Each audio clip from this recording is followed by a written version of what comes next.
Hi there, welcome back to DIY Beauty on Purpose. Today is a great day. This video is filled with tons of inspiration for you. They all have a farmhouse style, but they can definitely be modified to your style. But let's not wait any longer. Let's get started.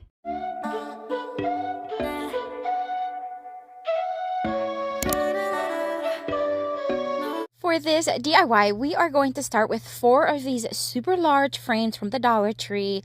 Let me tell you, I had never seen picture frames this large, and maybe you have, but I know I've never seen them in my Dollar Tree here locally. So I was really thrilled when I saw them.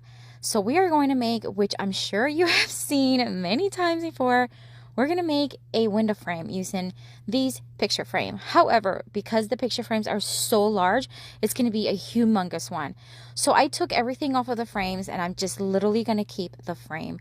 And then I'm going to start hot gluing them together just to create a very large window pane or a faux window pane. We're going to use hot glue. We're also going to use popsicle sticks from the Dollar Tree, the little larger ones, but they're not like the mega ones.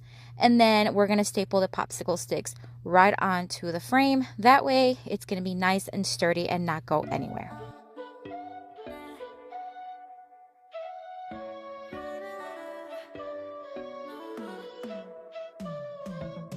You said that you needed me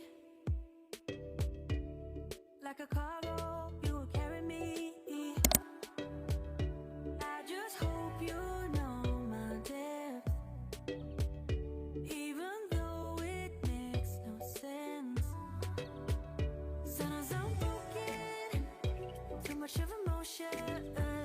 Sometimes I'm the lighting, don't wanna pick a fight with. Everything seems so good, I guess I can't help myself. Would you call me if I'm in the dark? I'm calling up 'cause I'm right under the stars. Once the frame was fully assembled, it's time to give it 1 coat of Rust-Oleum chalk paint in the linen white. I'm not looking for perfection because we are going to be doing a special technique on the frame, but I am looking for it to be fully covered. So I am going to, again, just 1 coat and then let it dry.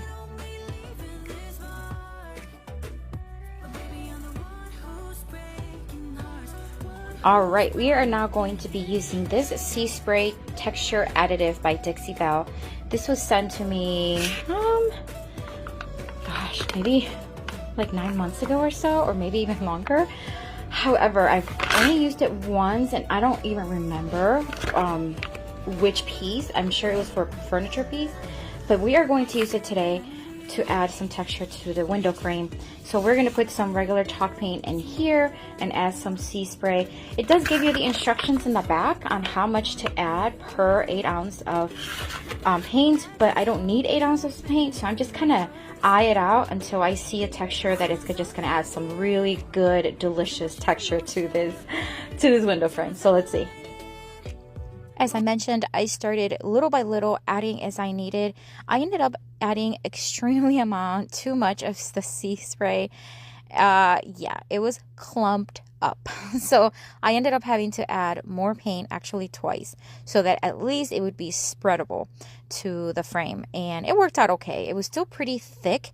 I think overall maybe I could have added a little bit more paint, but in the end, you're going to see the texture on this window frame is amazing. It looks like the paint has been chipped and weathered through the years.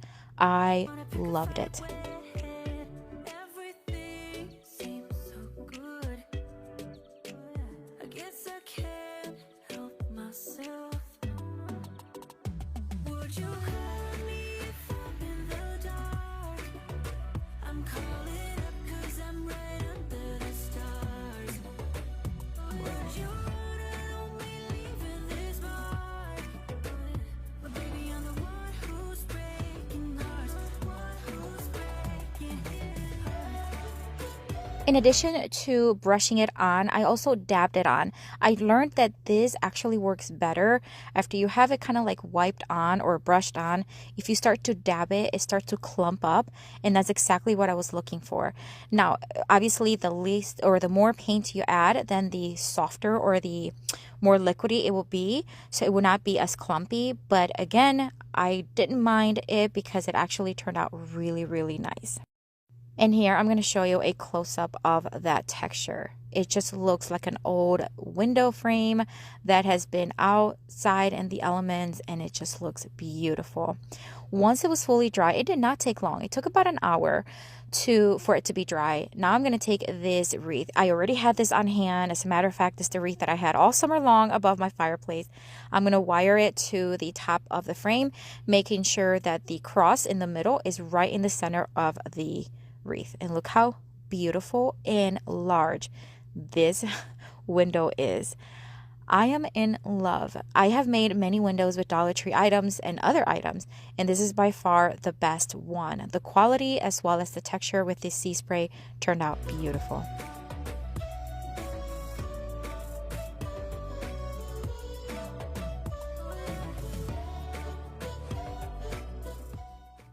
All right, for this next DIY, we're going to start with this Dollar Tree fall sign. It doesn't matter if it's fall or not because we are going to transform it, but it is square, so I am going to cut it right down the middle. And I'm just using my square as well as a blade knife. Then I realized, oh yeah, I got to remove the paper first. So I removed the paper. It just peels off. I find that this is easier than painting over it because it does kind of bubble if you paint over it. And it does not take much to remove that paper. So now that the paper is off, I'm going to continue to score down the middle and then just kind of snap it. You'll see here. See? Really simple. And then I did cut some excess little board that just remained, and then I am going to sand it down smooth. That way we have smooth edges.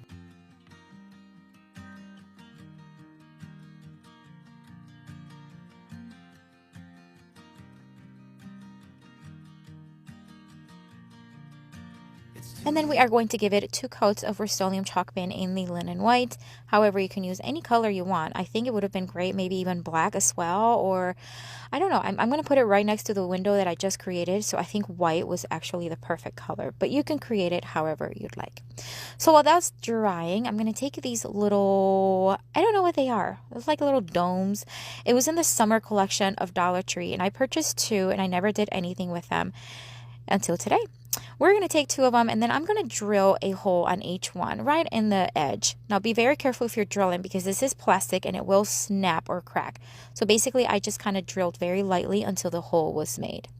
Then I'm going to take these little twinkle lights, and I get these on Amazon, but Dollar Tree does carry some lights, some fair lights as well. So if you find those, that's great, but I have not found them. So I am going to use these from Amazon. I'm going to thread it from the outside in, and then I'm going to start putting in the fairy lights. And I'm smiling because you're going to see throughout the video that I keep removing these lights like 3 times because I keep realizing, oh yeah, I need to remove them. Oh yeah, I need to do this. So you're going to see that. Then I'm going to take this Dollar General bucket. It doesn't matter which bucket it is or if you have wire. I just wanted wire to for it to be a little bit thicker and hard wire, so not flexible wire. So I am going to take this bucket and remove the handles from it. And then I'm going to cut off one of the ends because the ends were actually flat and I need it to be like round. And then I'm going to thread it right through the hole that was already in this little dome decorative thing from Dollar Tree. I don't know what to call it. And then I added some hot glue, and I'm just going to place it right there. Now the hot glue kind of melted the plastic, so it gave it a very firm and secure hold. And I did add some extra hot glue to make sure that it's not going anywhere. Then I'm going to drill 2 holes on the 2 boards that I painted, one in the center and one about maybe about a ½ inch to the left of it.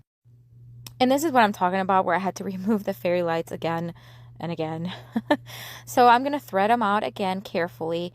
They're not very expensive, but they are a really good price, and you get 12 of these. And as a matter of fact, I do have them on my Amazon store. So if you want to take a look at them or any other supplies that I do get on Amazon, I do have my Amazon store link down below. So here we go. We're going to thread them now through the back of the board, through the side hole, not the center hole, all the way until the little battery pack has about 1 inch left. Then we're going to thread them again through the top part of the black part. And then we are going to, again, very carefully thread it. And then we're going to, again, place the fairy lights inside of it. And that way everything's going to be put together. Now here, I'm going to try very carefully to place the wire right through. It's just going to hang on the board, if that makes sense. And it did. It worked out really well. And then I did, as you can see, had to remove the fairy lights again. Oh my God. Anywho, I think this was the last time. And now it is nicely set there. It was perfect. I love it. And I did the same thing with a second one. So now we have two to place, one on each side of the window. I'm going to hot glue the little battery pack very carefully to the back. That way it's not going anywhere. And then I did add some jute rope to the back. This is so we can hang it.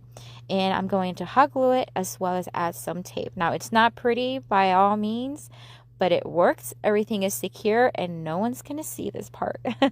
I did make sure that the little battery pack was taped just a little bit too. That way we can turn it on and off and we know for sure it's not going to be removed. So there it is. Look how cute it looks next to this window. I think they are so adorable. I actually took a picture with the lights off and it's so cute. Love it.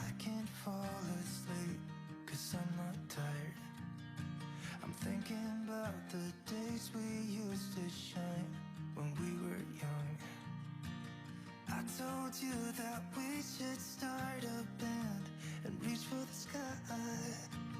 For this next DIY, we are going to start with 2 of these extra large painter sticks and 5 of these back scratchers from the Dollar Tree. I'm just marking here where I want to cut off excess parts of this, like the ends and that kind of thing. And then I'm going to sand down the edges to make sure there are no splinters. Now you can make this whatever size you want, whatever color you want. We're going to make another kind of seem like a little window, but completely different than the one we made earlier.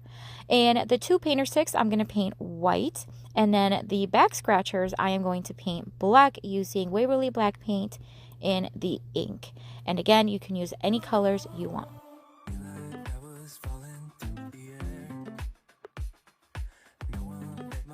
To hold my hand, standing in the shadows of where we have been, sleeping with your back facing me. I know this isn't us. Once the paint was dry, I am going to distress lightly the edges of the back scratchers. That way you can see all those details. And I just love these little back scratchers. I'm surprised I haven't seen many DIYs with this online, but I'm glad I got these. So anyways, just sanding them down, and then now it's time to put things together. I'm going to place the 2 white planks, I guess, one on the bottom and one on top. And then I'm going to just stagger the black spindles, we're going to call them spindles, and evenly across the middle there until they are kind of even as possible. And then we are going to brad nail them in place.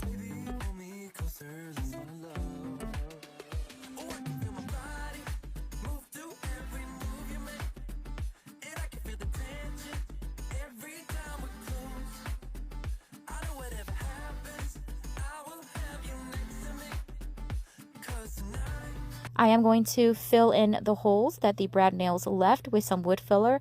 Then I'm going to scrape the excess wood filler and then sand it down until it's smooth. And then I am going to paint just a little bit to make sure that everything is nicely even and look beautiful.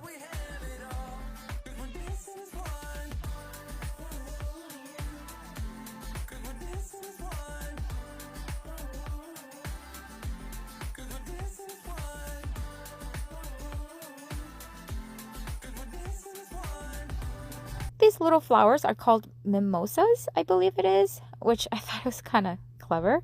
I got them at Walmart during the summer, and I thought they were really cute. I think it will go for, really everyday decor. And I am going to just place one little branch on each one, and then I'm going to staple them in place. Places all at once.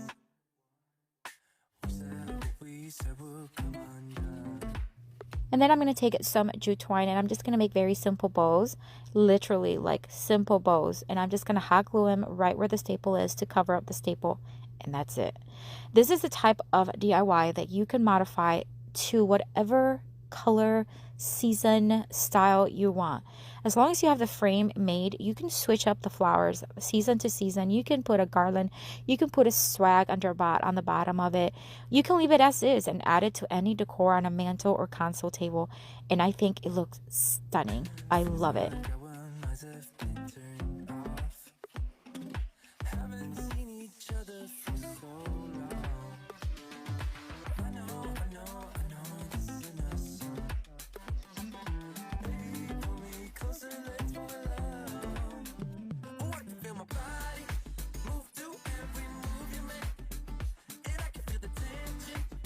For this next DIY, I am going to take the 4 leftover glass from the picture frames from the first window, and I'm going to just DIY here a little natural kind of nature inspired decor piece, and I think it's very fresh looking. I am going to take these faux ferns and faux leaves from different picks that I have on hand, and I'm just going to start hot gluing them anywhere I want, whatever my little heart desires. I'm going to put them on all 4 of them, and I'm going to keep them very simple. Again, you can use any flowers you want. Now, the one thing I learned is that although the hot glue really did do a good job, if you tug on the leaves, they will fall. So if you want something a little bit more permanent, I would suggest maybe E6000 or anything more permanent than hot glue. But other than that, I really like the way it turned out. And again, if nobody's touching where these are going to be, then it doesn't matter. Hot glue is plenty. So as you can see, I'm taking different styles, different shapes of greenery, but they're all in the same kind of family. And I'm just going to start hot gluing them in different places.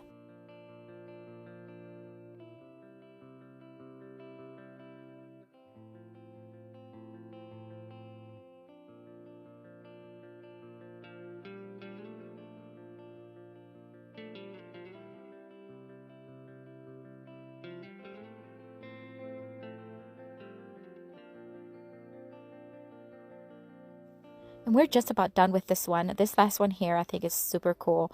I love it. But all of them are really cool. I really like how you can just modify it and change them to whatever you want. But look how fresh looking these are.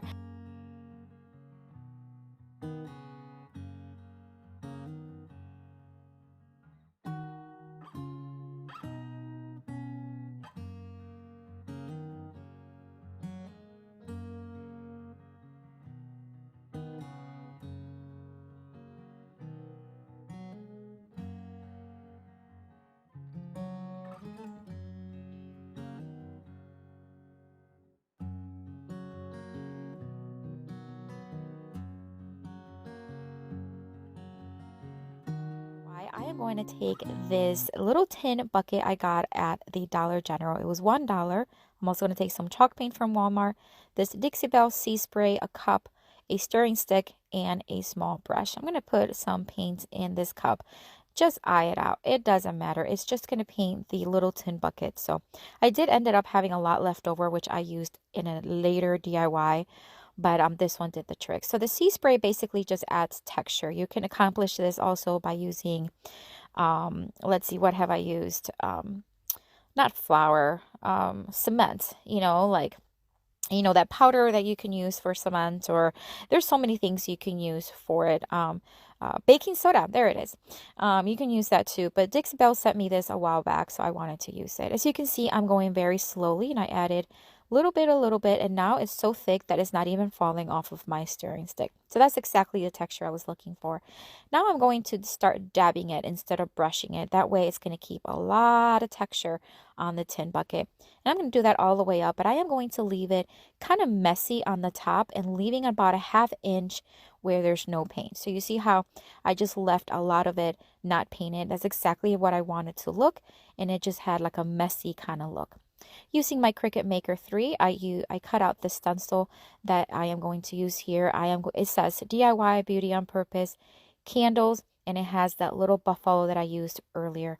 I placed it there with some transfer tape, and now I'm going to stencil it once again using a makeup sponge, but this time I'm going to use some Waverly chalk paint and the ink. It was really quick, guys. This is a small little stencil, but this one turned out pretty cute. Once I pull it, I just love it. I love how it has the name of my channel, and I just think it looks so adorable. To finish it off, I am going to start dabbing it with some Waverly antiquing wax and a stenciling brush. This is to give it the effect of it being rusted. I'm going to do that on the top rim as well as the bottom rim.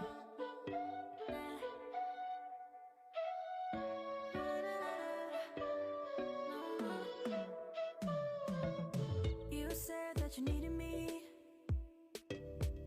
I'm going to use the tin bucket as a candle holder. So I am going to make my own candle here, and I am using a kit that I got on Amazon. This kit is awesome. Let me tell you, it had everything that I needed, and it was very simple to use. So I'm going to take 3 of these wicks, and I am going to place them on the bottom with the little sticky tabs that it brought.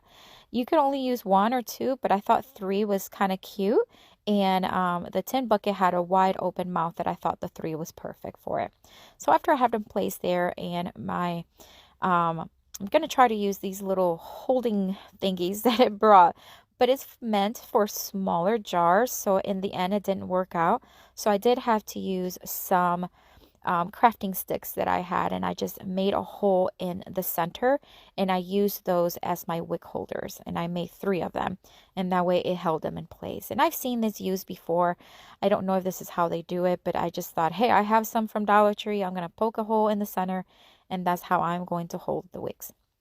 Once I had them nicely set, now it's time to add some of the scented oils. This also I got on Amazon, so if you want to check that out, I do have both the kit and the scented oils in my Amazon store. I'm going to combine 2 scents here. These are the autumn scents that they had.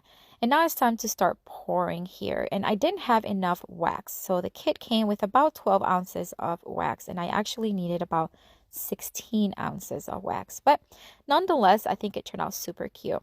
Once it hardened, I just basically cut off the excess wicks and then lit them, and we have some candles. I love the way it turned out. I'm so excited that I made my first candle. I wish it had a little bit more, fill to the top, but again, nonetheless, I think it turned out super cute. Like a cargo, you will carry me. I just hope you know my depth, even though it makes no sense. Sometimes I'm broken, too much of emotion. For this next DIY, I am going to use this piece of paneling that came off of an old, I believe it was like an old dresser. It was something because it has that curve on the bottom, and that's exactly how it was. But to be honest with you, I don't remember where it came from. All I know is that I kept it and it's in pretty good shape. I'm going to use the remaining little mixture of the sea spray and the paint just to kind of use it and not waste it. And then I'm going to give it 1 additional coat of Rust-Oleum chalk paint in the linen white, just so it has enough coverage. But I'm not looking for perfection because once again, we are going to heavily distress it. Using my Cricut Maker 3 once again, I cut out the phrase Countryside Farm Market, and then it says fresh eggs, vegetables, and produce. This is going to be a larger kind of sign. Once I had all the stencils placed where I wanted them, I started stenciling using the charcoal tone Rust-Oleum chalk paint and my chalk paint brush, and I just stenciled away. Once again, I do want it to have a little bit of a distressed look, so I didn't look for perfection. Once I peeled off all the stencil, this was actually one of the best stenciling jobs I've ever done. There was hardly any bleed through, which I was pleasantly surprised. Probably because I'm using Cricut supplies.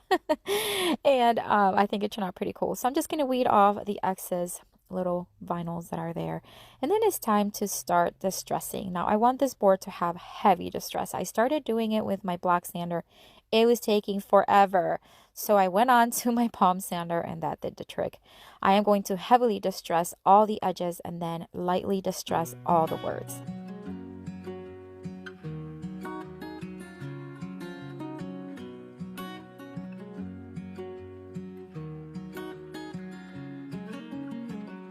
What's it like to be the one that he turns to when he's out of answers? To add additional character, I am going to start to dab some of that same Waverly Antiquing wax with a chippy brush. I'm going to do that all around the edge. It's just going to look like it's been around, weathering out in the elements, and it's just going to look old, and I really like the look that it has. So I'm just going to do that all around the edges, and then I'm going to dab it just a little bit with a dry towel just to remove any excess antiquing wax, and then I'm going to also very lightly sand it again just to make it look as natural as possible. This is a pretty large sign, but it's also very thin, so I couldn't just screw in sawtooth hooks. So I had this wire one thing, little hanging thingy, that came off of another one. It was kind of long, but I knotted it and then I cut the excess, and then I screwed in with a small screw, and I added some of that popsicle sticks just to add a little bit of thickness to the board, and it actually worked out really well. Look how stunning this looks. For a second, I contemplated evening out the bottom, but doesn't it look so custom and so unique by having that curve? I just love the way it turned out. To be the one that he comes to when he wants to dance, and I wonder what's that like.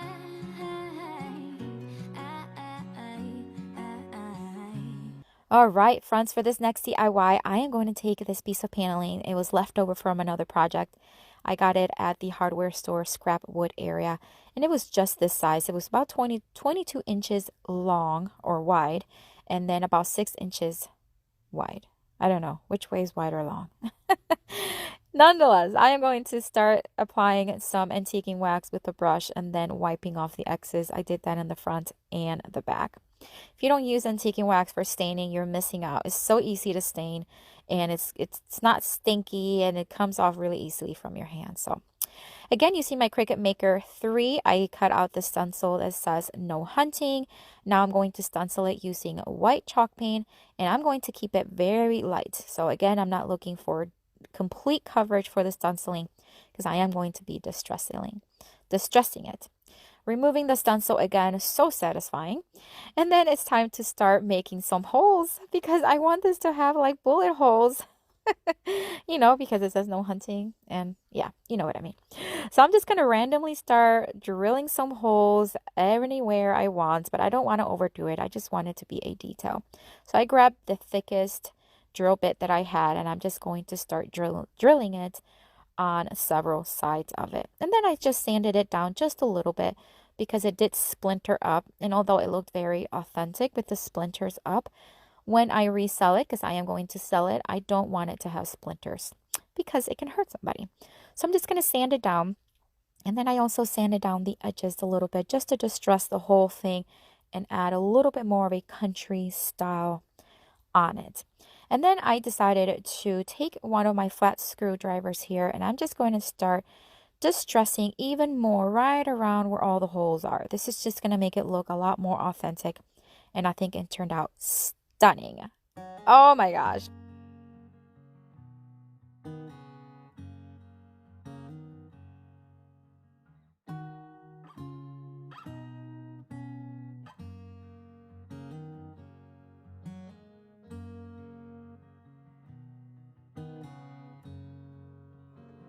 We are starting here in my garage, and I am going to take this 1x6 that I have left over from several projects actually. I buy them pretty long size, and then I use them throughout until I am out, and this is the last piece I have. I am going to cut a 3-foot piece off of it, and then we are going to take the remaining piece and we are going to cut 2 triangles as well as 1 smaller piece for a little shelf for it.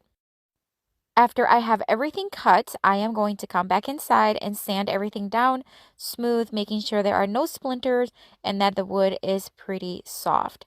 I'm going to do the same thing to the smaller triangle pieces as well as the smaller shelf portion of today's project. Now this is going to be a wall decor. It's going to be a place where you can hang a purse, a wreath, a scarf, whatever you may want, but also it's going to have a little shelf right on top. I'm going to use my chippy brush here and start staining the wood pieces with Rust-Oleum glaze. This is in their brown tone. I love this glaze because it's so user-friendly. It's not like stain where it has a strong scent and is really hard to remove from your hands, but it does give the illusion that it is stained, and I just love the color. Although it is beautiful as is right now, I do want it to have more of a whitewash look. So I'm going to take some Rust-Oleum chalk paint in the linen white and dissolve it in, dilute it in some water. However, I didn't add enough paint, so it's not working. So I tried to add more paint to the water, stir it up, and same thing happened. I was not getting the look that I wanted. So I ended up taking the little rag that I'm using. It was soaking wet.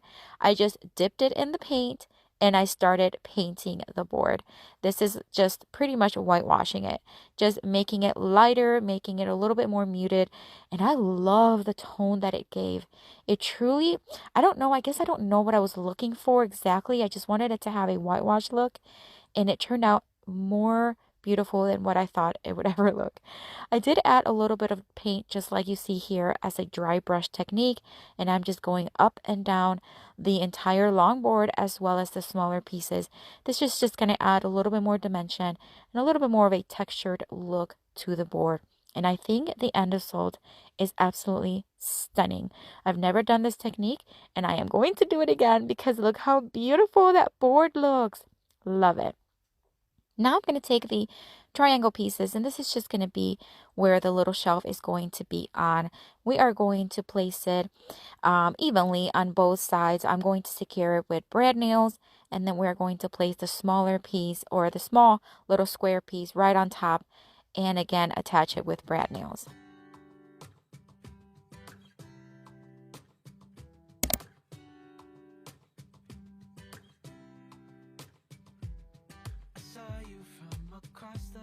My friend, whether you are new or you are returning, I hope you are enjoying this video so far.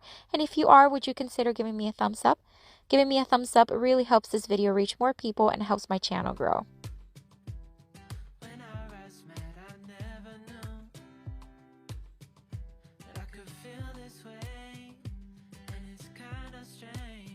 I am going to add this little hook that I got recently at Hobby Lobby. I love Hobby Lobby's hooks.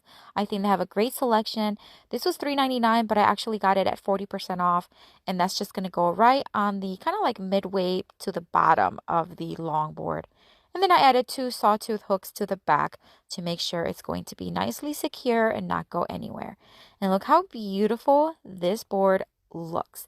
This definitely looks something like you would find in a boutique somewhere. Has a very farmhouse, almost modern farmhouse, I think. But I love the tone of the board. Love it.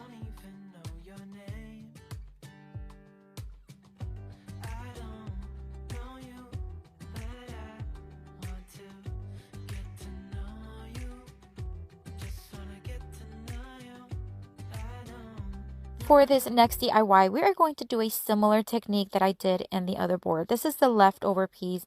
I cut it into about 1 foot long.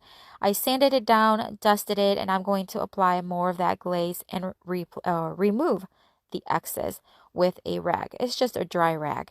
And then instead of going through the whole like dipping it in water and all that jazz, I decided to just straight up paint white. So I started painting applying the paint right on it, even as the glaze was still wet. I did not leave it dry. I'm just going to apply 1 heavy coat, sloppy coat of paint, and then I'm going to start wiping it off. I had no clue if this was going to work, but it actually did. It still gave it that whitewashed look, and it was so much easier and less time consuming. Once I had it done and it was dry, I am going to take some of this ticking stripe fabric I got at Hobby Lobby maybe in the summer, I think it was, I got it. And I'm going to cut a piece that is about 3/4 of an inch smaller on every side than the board. And I'm going to attach it using 1/2 inch brad nails.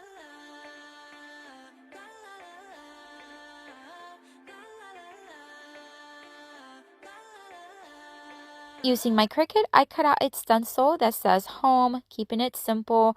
This stencil vinyl is really good to use. I actually have it on my Amazon store. In my Amazon store, I don't know if you ever visited, but I do have a lot of the supplies, paints, and tools that I use for my crafting and my creating. So if you want to take a look, I do have the link to my store down below in the description box. Now I'm going to stencil it using a wedge makeup sponge, there you go, and some Waverly chalk paint in the ink, and then just remove it. I think it turned out so cute. Once I had the stencil completely removed, I am going to flip it over and I'm going to add some jute rope to the back, and I'm just going to staple it to the back. Again, keeping it simple. Now this board is thick enough where if you don't want to hang it, you don't have to. You can just place it on a mantle. Any tabletop would do, and it would actually stand. But I thought adding the rope would just give one more option. I'm going to take some of these blue florals from the Dollar Tree from their fall collection, and I'm just going to cut a couple branches off of it, and I'm going to staple them to the upper left corner of the board. And then I'm going to take some of this ribbon from the Dollar Tree and I'm just going to make a multiple loop bow.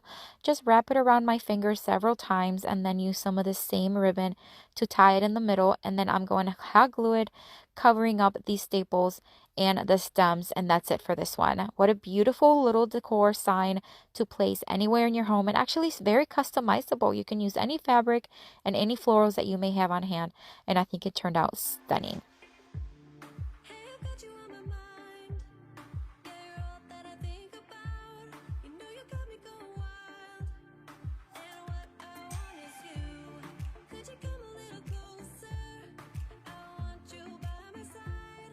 And I'll try the best I can to make you feel this way. Don't let me down, down, down.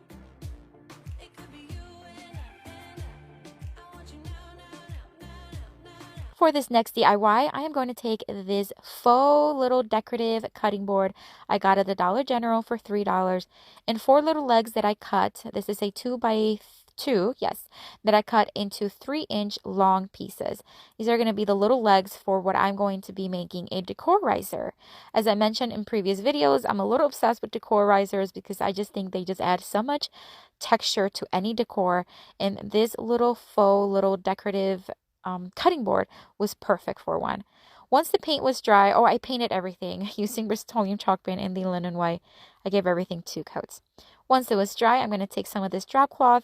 I cut out a piece that just covers the top of that, that extra level that it had, the cutting board. And I'm just going to place it right on top. Then I'm going to place the little legs underneath, and then I'm going to start brad nailing from the top, just making sure that I have the legs where I want them. So I did make sure that the legs are in each corner exactly where I wanted them. And that way, as I'm stapling, or not stapling, but brad nailing them, it's going to attach the fabric as well as the legs. However, the brad nail's head is a little small, so the fabric was not really attaching really well on this drop cloth. So I ended up using some of this tacky glue from the Dollar Tree, and I just started placing it all around the edge, and that did the trick. That actually worked really well. After the fabric was completely attached, I did distress the edges of the cutting board. That way it just has a little bit more of a farmhouse look. I didn't go overboard with the distressing, but it is enough to kind of give it some dimension. But look how beautiful this decor riser looks. By far one of my favorite ones that I've created. And I think it's because it has that cutting board look that is very unique to it. I love it.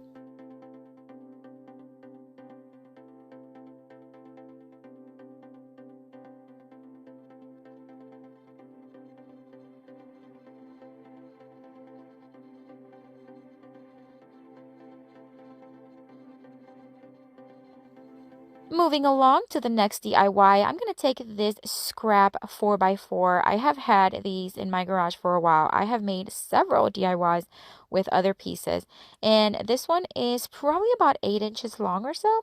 It was already this size, so I grabbed it, and I'm just sanding all around, making sure that it's smooth and somewhat in a better condition, but I do like the rusticness of it.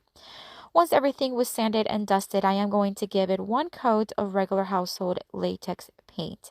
Once the paint was dry, we are going to put on some gloves because we are getting messy here. We are going to take some Dollar Tree caulk and we are going to start covering the entire thing. We're going to make a not too thick of a spread on all 4 sides of the piece. Did a lot of bad things, and never did I give in. Just 'cause the thought of being vulnerable made me feel less than I am. I have never felt. I am now going to take this faux fern leaf and I'm just going to start kind of stamping it. So I'm just going to place it and then dab it, press it on until I kind of feel like it can't go further down. And then my hope was to have a stamp of a leaf. What I got was mush. Seriously, I think in person you can see it a little better, but you can't. I mean, there's just way too much texture everywhere. But I was committed. If you know me, I just keep going. I just keep going because Why not, right? Not always things turn out the way you want, and that's okay. So I'm gonna show you. I tried to create different styles using the same leaf, and I just kept going. And some of them turned out a little bit better than others, but overall, it was just not good. But it's okay. So I just did it on the four sides. Now, do you see how the paint got really yellowy, yellowish kind of? That is because it's just an old piece of wood, and sometimes, actually often, that happens. And so what I decided to do was to give it one coat of Kiehl's primer with a stain blocking formula in the hopes that it would work. And it did. It still see a little bit of yellowing, but it did work. So I did that, and then I added one more coat of regular household latex paint to hopefully get that yellow out, but it was okay. It turned out fine. Once the paint and everything was dry, I drilled a hole right in the center of the top because this is going to be a door stopper. Yay, there it goes. I've never made a door stopper and I wanted to try it. So I am going to use another one of these Hobby Lobby knobs that I got there. This was also $3.99. I got it at 40% off. I screwed it in. Then I'm going to take this felt pad. These are the ones you can put underneath chairs and tables. I'm just going to cut it into fours and place one in each corner, and look how cute. You can't see the leaves, but it still has a lot of texture, and I think it looks beautiful as a door stopper. You can grab it through the knob, move it as you need it.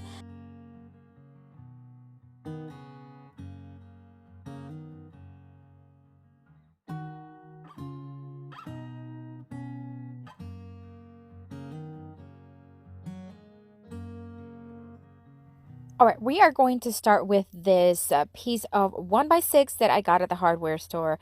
I've done several projects with it, and I'm also going to take this piece of leftover, it's like a spindle from a table that I DIY'd a while ago, and I'm going to cut two other pieces to, or like this one, but that's going to be the same width as the spindle because we're going to create a little decorative toolbox for the kitchen, almost like a centerpiece for the dining room table.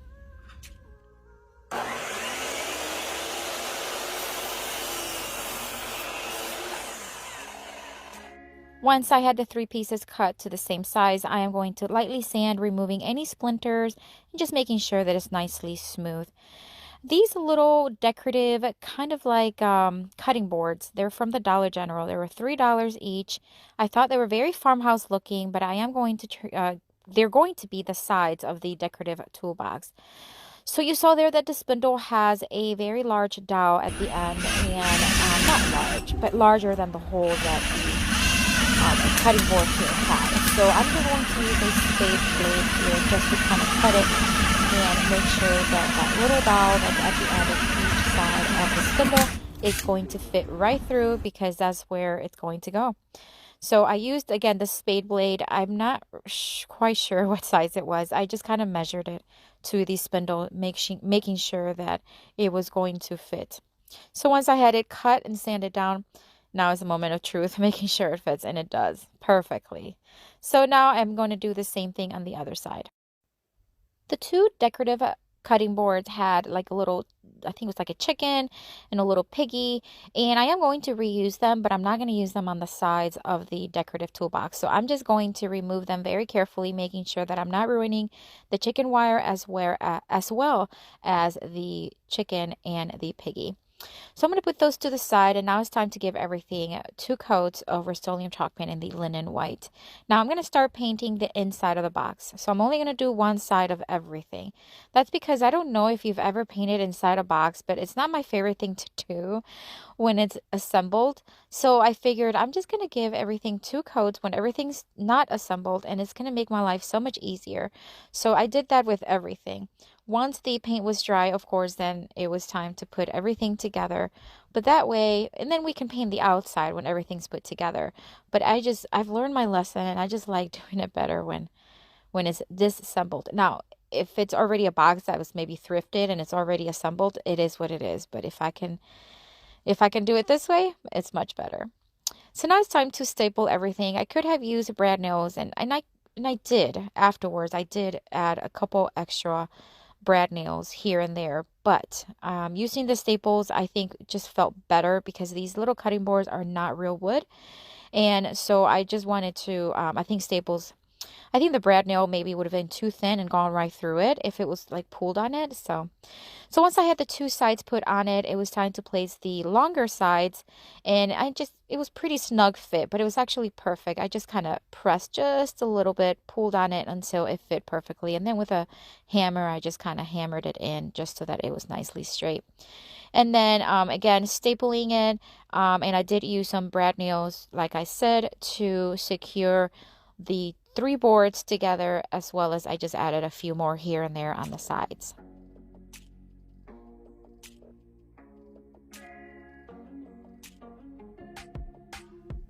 I'm going to place the spindle. I should have done this before and I completely forgot. So now I'm a little nervous at this point. I'm thinking, oh my gosh. So you're going to see here that some of the staples come off when I am hammering it. You're going to see it right about, I think it's now. See how it came off, and that's okay. I did, hammer it down, and it was fine. And then that's when I added the brand nails, as you can see, just to make sure everything was secure and tightened. But the spindle fit, everything fit perfectly. So once I secured everything with a little bit more brand nails, then it's time to paint the outside of the toolbox. While I'm painting this, I do want to take a minute here. If you are enjoying this video and if you really enjoy my channel, I would love for you to give me a thumbs up. Giving me a thumbs up on my videos really help this channel and this video reach more people, and it helps me grow. So I really, really appreciate it if you did that for me.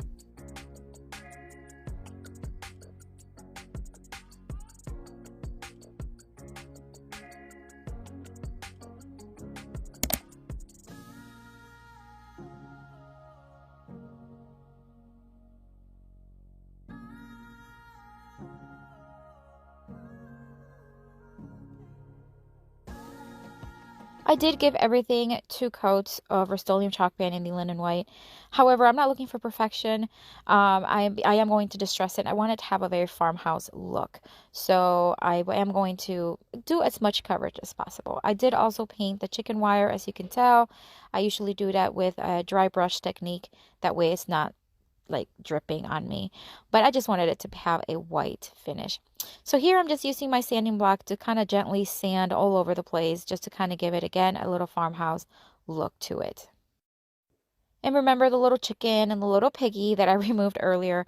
So we're going to reuse them. We're going to put them to one side of each side of the toolbox, and I'm going to secure them in place with brad nails. One's going to be on one side, one's going to be on the other, because I didn't want them to be on the same side and look a little bit like too cluttered. And that way the toolbox it's going to be decorative for flowers, so it can be placed facing one way or the other. And then I did place some greenery. It's just some regular greenery from Walmart, but it can certainly be used any season. So any fall decor coming up, I think would be great to place in here. And then Christmas, I think it's just usable year round. And I absolutely love, love, love the way this decorative toolbox turned out.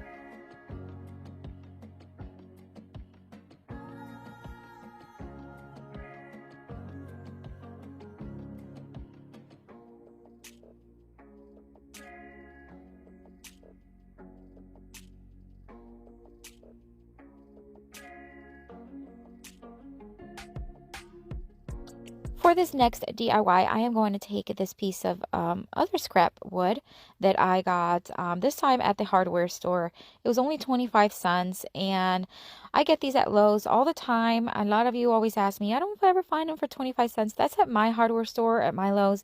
I know when I go to Home Depot, they are discounted, but not at 25 cents. But I do get lucky and find some really good pieces. So this was one that was already this size. I did cut a 1x3 into 12 inches, which is the width of the board that I already had on it. I sanded down the edges to make sure there are no splinters. And then using a wood glue as well as brad nail, I secured them to each side because we are creating a decorative serving tray for the kitchen.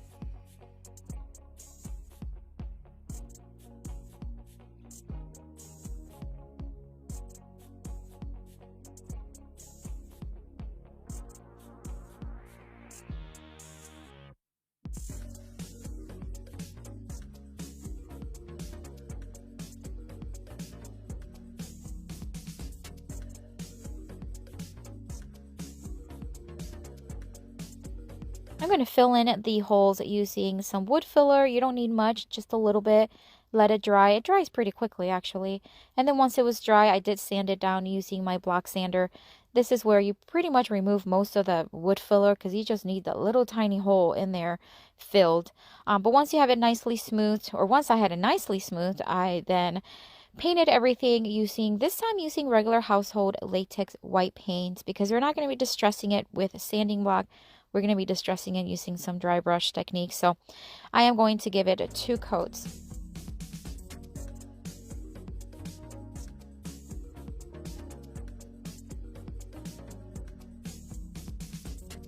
I am using this stencil that I have had now for a while. It says it's so good to be home. I am going to place it in the front, kind of bottom right side of the serving tray. I am using a sponge. It's like a makeup sponge and Waverly chalk pen in the ink. And I'm going to just dab it. Now, this one was a hot mess, guys. I had way too much paint on the wedge sponge and it just bled through on me ridiculously. So we'll address that here in a minute. But right now I am going to dry brush a little bit of chalk paint. This is by Rust-Oleum. This is their country gray. And I'm just going to dry brush here and there just to kind of add a little bit of dimension, a little bit of distressed farmhouse look to it. But you're going to see here how I didn't let the paint dry. You see how I made it even worse? Yeah, so I'm sanding down to mute down a little bit of that dry brushing, and then using a thinner, smaller brush, I'm going to try to clean it up. See how messy that is? Now, worst comes to worst, I can always paint the whole thing, but I was able to fix it and it came out pretty nice. And then I am going to add these handles that are absolutely stunning. They're from Hobby Lobby. They were $3.99, but I got them with 40% off.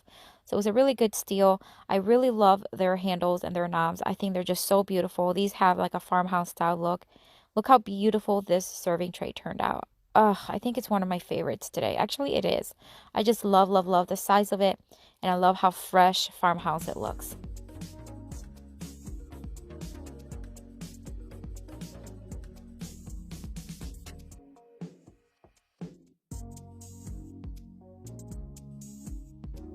For this next project, I am going to take this 2x6. It was actually a scrap piece that I already had at home. And I'm going to sand it down just a little bit again to clean it up and remove any splinters or roughness from it. And then using the same household latex paint, I gave it 2 coats and let it fully dry. This is going to be a little apron holder for my kitchen. So I did use my Cricut and cut out the phrase, "Let's get cooking." And I'm going to place it to the left side of the board. This stencil vinyl I get on Amazon. I do have a lot of the supplies, paints, vinyl, tools that I use on my DIYs. I do have them on my Amazon store, so check it out. I do have it linked down below. So as I mentioned, I'm just going to place it here towards the left side of the board, and then I'm going to start stenciling it once again with a makeup sponge as well as the Waverly ink chalk paint. And I'm still putting a whole lot of paint. It's like I don't learn. But anyways, this one did not have as much bleed through because it is sticky and it was quite, stuck on the board, but it did still have a little bit of bleed through. So live and learn. Make sure you don't use a lot of paint on your brush or on your sponge and it'll be better. I'm going to put 2 sawtooth hooks on the back of this one, and that way we can hang it on the wall. And then I'm going to use this other hook that I got at Hobby Lobby. This one was $4.99, but it was also 40% off, so it was a pretty good deal, I think. It's pretty heavy duty, and I love the style. It has that white farmhouse distress look that I love. And that's it for this one, guys. I think this one turned out so stinking cute. I don't use many aprons, but I do have a couple at home, including this one that's hanging there. And I just thought it would be perfect to place in my kitchen and hang an apron or 2 from it. Love it.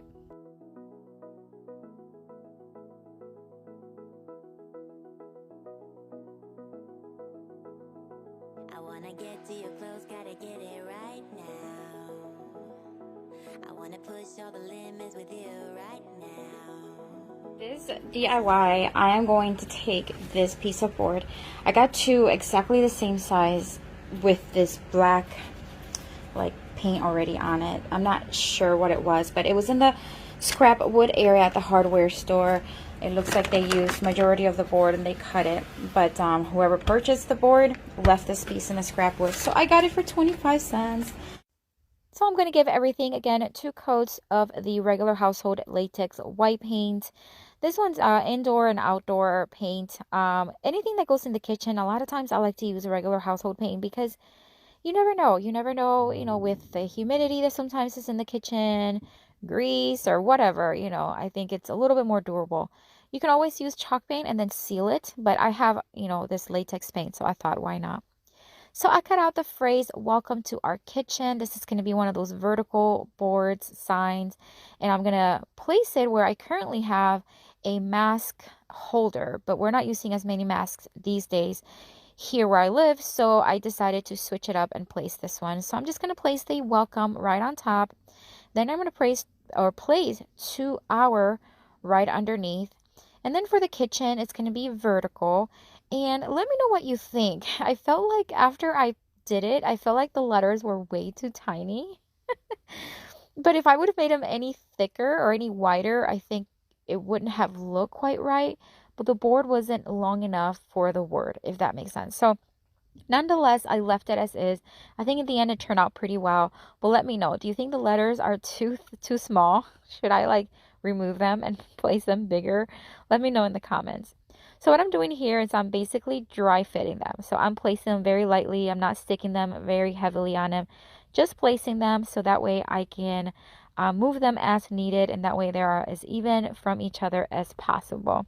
I am going to keep the stencil part of the letters. So you see how I remove the letters and then I have the remaining part of the vinyl. I'm going to keep that because that can be a little stencil for the word kitchen in the future. So now that I have them where I want them, I'm just going to use my little scraper to put them in place. And then I am going to place 2 sawtooth hooks right on the back of them. Again, just to be able to hang them. The last one, I placed the ones where you just hammer down because it was a smaller, lighter board. This board is a lot heavier, so I am going to use the ones that you screw in. So I did place 2 of them. And there's what it looks like. I really like it. I love the way it turned out. Again, this is right when you enter my kitchen, so you are able to see it. And it says, "Welcome to our kitchen," which I think is very appropriate. But I love, love, love the way this one turned out. Let me know, though. Let me know in the comments what you think of that.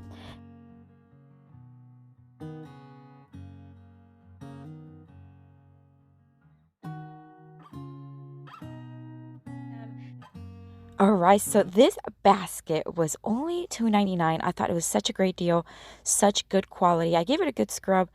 And then I'm going to use something completely different. I'm going to use some of this cooking spray, and I am going to spray it randomly just on the top rim and the handle. I do want to give it a very distressed look, and that's going to give it where the paint's not going to stick and it's going to come off right off when I'm distressing it. I am then going to paint it, giving it 2 coats of Rust-Oleum chalk paint in the linen white, and I'm going to paint all of it except the inside basket. I'm going to leave that as is. Once it was dry, it was time to add a stencil. I'm actually going to, I used my Cricut to cut out the phrase, "There's no place like home," and I cut out 4 of these. I ended up using only 3, but I'm going to place them all around the top rim in different areas, and then I am going to stencil it using Rust-Oleum chalk paint in the Country Gray.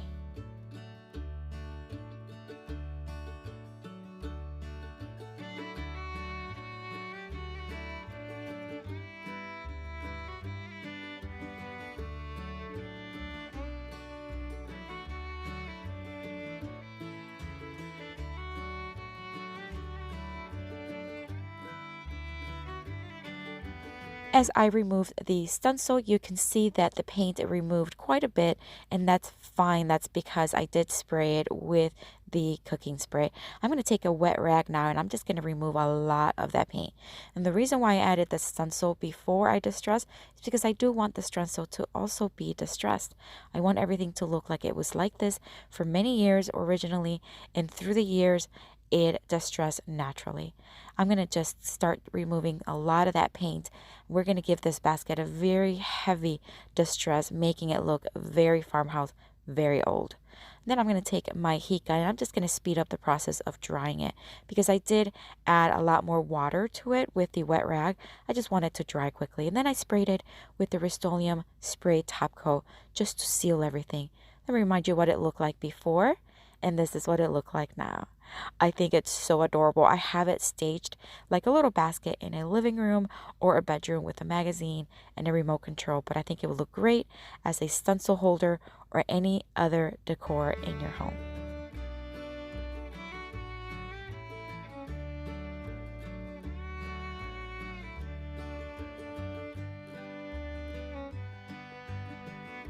For the next farmhouse style DIY, I'm going to take this little wooden basket. I think it's so adorable. It's actually not as heavy duty as it seems, even though it is wood. I did remove the metal pieces from it, and now I'm going to sand everything down, removing a lot of the finish that it already has. I thought it looked great the way it was, but I do want it to have a lighted wood tone. I'm not a big fan of darker wood tones, so I'm just going to lighten it up, and then I'm going to dust it really well, and I'm going to use a technique to distress it that I have used several times, which is scraping the paint on.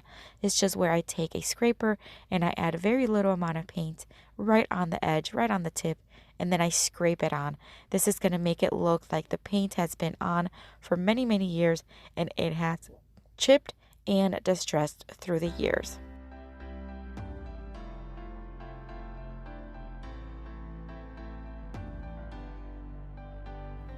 If you have any questions regarding the scraping the paint on technique, let me know in the comments. I'd be happy to help you. But it's so easy. You can put on as little or as much paint as you want on the tip.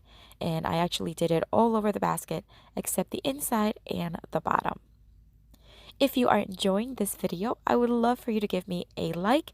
A thumbs up helps my channel grow, helps this video reach more people. Also, if you really enjoy the video, I do now have an option for a thanks heart. If you look right to the right side of the like button, you'll see that there is a thanks heart. So if you really like it, I would appreciate one of those as well. I'm going to take my sanding block and I'm just going to smooth it out just a little bit. I don't want to remove any of the paint, just want to smooth it out. Then I'm going to take 4 of these pipe holders and I am going, they're like clamps. You can get them at the hardware store as well as Amazon. I get mine on Amazon and I do have them on my Amazon store. I'm going to place 2 on each side just like you see there. And then I'm going to place some nautical rope from the Dollar Tree. I'm going to knot it. I'm going to make sure that both of them are the same length. And this is going to be my little handles for the basket.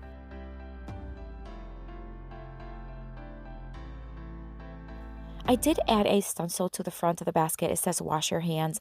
I did cut it out with my Cricut. I don't know where that footage went, but it was just a simple stencil that I cut and it says wash your hands, and you're going to see it in the end here. But I do have that stencil on my Etsy shop, so make sure that you check it out after you're done watching this video. It is linked down below. And we're just about done with this one. I think this one is one of my favorites today. I just love the wood tone with the distress. It looks so farmhouse and almost has a little beachy vibe too. I really like it. This is what it looked like before, and this is what it looks like now. I absolutely love the way this basket turned out. I think it's stunning. I think it's so farmhouse, and it will look great in a bathroom, living room, kitchen, anywhere in your home.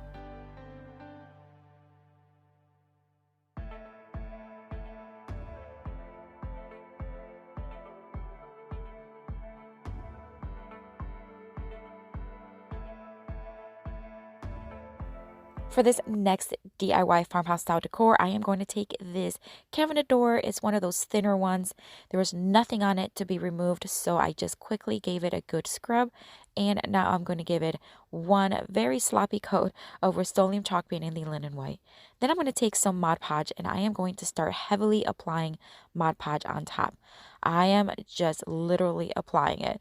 It's quite heavy because we're going to give it a crackle look. Then I'm going to use Milk Paint by Rust-Oleum, and this is their highlight blue. It is a beautiful blue, and I'm going to again just heavily apply it right on top, but trying to not overbrush so that it doesn't mix too much with my Mod Podge. So I'm just basically applying it on, making sure that it covers, but not over applying or not over brushing it so that it doesn't mix up with my Mod Podge too much. And then it's time to just grab the heat gun. The heat gun is going to allow that Mod Podge to dry quickly and crackle on me. Have you ever used this technique? Let me know in the comments if you've ever used the crackle technique. This was actually my very first time using Mod Podge for crackle, and I like it. It really was easy to do. You're going to start seeing here the paint just crackling. never did I give in. Look how beautiful that crackle looks. It just looks like the paint has been on this frame here for so long and it has crackled over the years naturally. It just looks awesome. All right, so it's basically done. I'm gonna let it dry even more, but I'm just touching up little by little wherever I see kind of like too much white. So not the crackle white, like that I love. What I mean by too much white is like right here. Oh, where is that? See how it just has like these weird, so I'm just touching up very, very dry brush, like hardly any paint. And it is painting a little bit over the crackle. I'm okay, because I wasn't looking for crackle all over the board. So I'm just loving, like, look at this. Isn't that just awesome? So I did touch up some of the corners and that. And again, I'm okay with that. I'm not looking for all crackle, but I think the crackle that I'm seeing is perfect. So here's another one. You see that corner right there, how it just looks like it's missing paint, not that it cracked. So I'm just gonna, again, just kind of dry brush a little bit. Even if it paints a little bit over the crackle, I'm okay with that. I did let this frame dry completely overnight, so that way it was completely dry, because between the Mod Podge and the paint, it was very thick. So now I'm going to take this leftover wallpaper that I recently used in my kitchen, and I'm just going to take a strip and place it right in the center, right in that area where it's indented. And I'm just going to use my little scraper here and my X-Acto knife to get it as close as possible to the edge.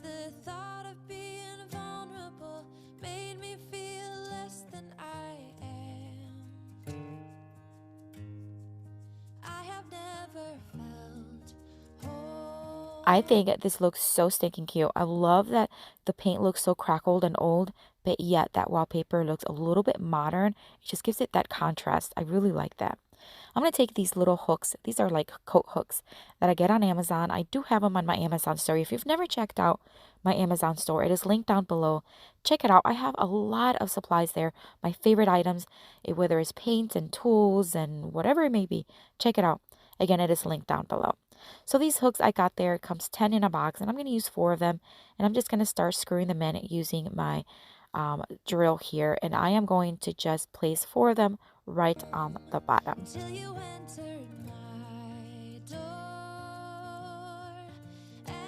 And now I am going to touch up these screws. I didn't have any black screws that were thick enough for this board, so I'm just going to use some Waverly ink paint, and I'm just going to touch up the top of the screws. I'm going to remind you what the board looked like before, and this is what it looks like now. Isn't it beautiful? I love this color. But you know what I love? I love the crackle look. I'm going to give you a little bit of a close-up here so you can see. Look at that. It is stunning. I just love that natural look of distress it has.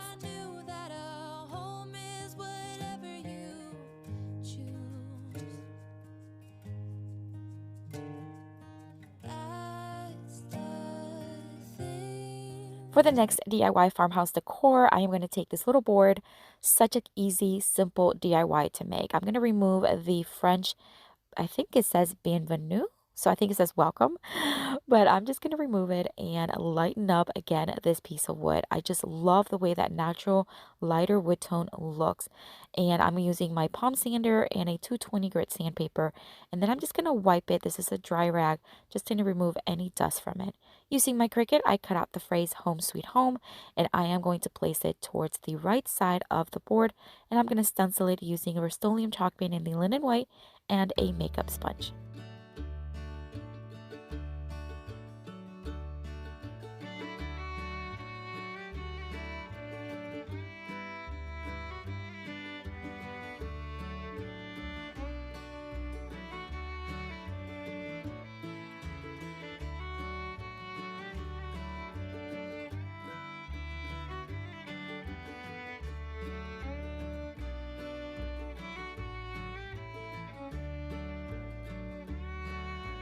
I also have the stencil vinyl in my Amazon store. This stencil vinyl is phenomenal.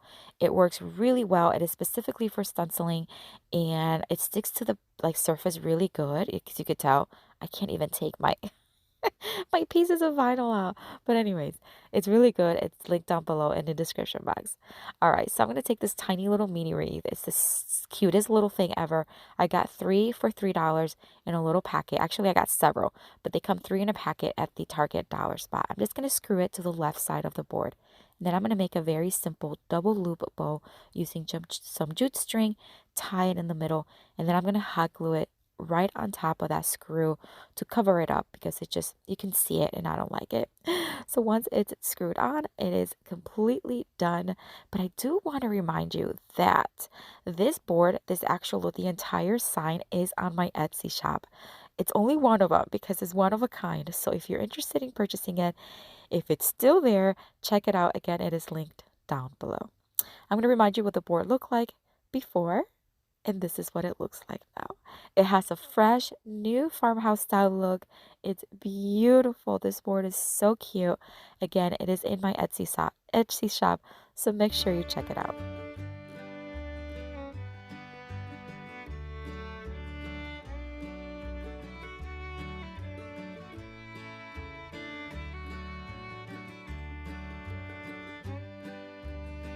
Okay, so I am totally second guessing myself when it comes to this piece. I had all these plans for it, and now I'm just doubting myself. So let's just see how things unfold. I'm gonna take everything apart, unscrew this. I'm just gonna kind of see where it leads me and hopefully come up with something. I don't know. All right, so as I mentioned, I am just going to remove this wine bottle portion of it. I did remove the price tag. I'm just going to use some Goo Gone. Have you ever used Goo Gone? It's really good to remove stickiness from anything. So I would highly recommend it. But anyways, I wiped it off and now I'm just going to unscrew the 4 screws and then remove that top portion and then also remove the red board. We're not going to use that. I'm going to use those 2 portions in another DIY on another day. But for now, we're just going to keep this black surface, the bottom one. I'm going to give it a good scrub and then sand it down just a little bit to smooth it out. This board actually has a lot of texture. It may not look it, but it actually has a lot of texture on the corners, on the sides. So I just sanded it down a little bit because I don't want to remove a lot of that texture because we're going to heavily distress this for a farmhouse look. Now I'm going to give it 2 coats of Rust-Oleum chalk paint in the linen white.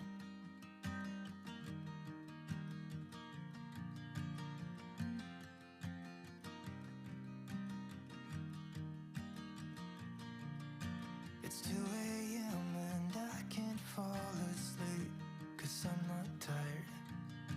I'm thinking about the days we used to share. Using my Cricut once again, I cut out the phrase "love served daily" because we are going to make a serving tray, like a little tray where you could display foods and things like that. Now, I made a mistake where I did not leave enough space between each word. I thought I did, and then I realized that I didn't. And so anyways, I'm going to show you how I fixed that. But if I were to do it again, I would separate each word a little bit more. Obviously, I had room. I don't know why I didn't. But nonetheless, we just move on, right? We learn from our mistakes. I stenciled it with a makeup sponge and Waverly chalked ink paint. And see how you could tell like the words just, it just looks like a whole word instead of 3 words. To fix that, I took a paint marker from Artisa and I just placed little dots in between each word. Hopefully this will make it a little bit more differentiable and each word will look like a word instead of one long huge word. Using my palm sander, I am going to distress the board pretty heavily right on the edges and on top of it. I want this board to be very distressed and have a very heavy farmhouse look. I am going to wipe it down really well, remove all the dust, because I am going to seal it using my very thin polyurethane. I use this a lot with my furniture, and I'm also going to use a sponge applicator. I love these. They come in a circle, 2 in a pack, and I cut them in half, and you basically wipe it on. It is awesome.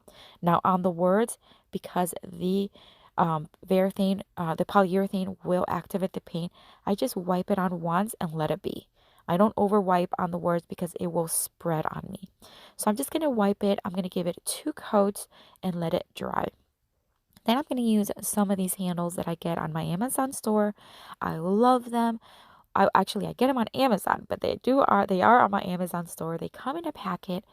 I think it's like maybe a 5 or 6. I'm not sure, but it's really good quality, a very good deal.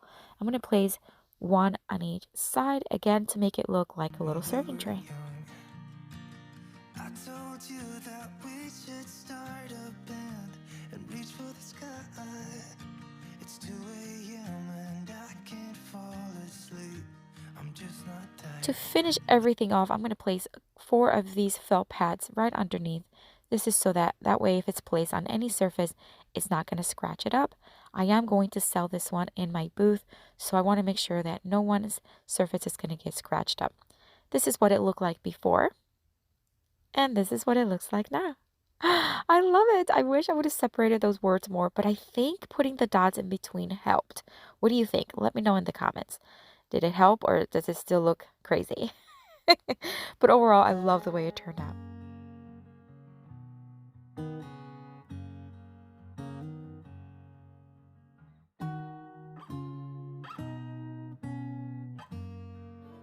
Okay, friends, so we're back here in my garage. You know that I like to bring you in my garage every so often.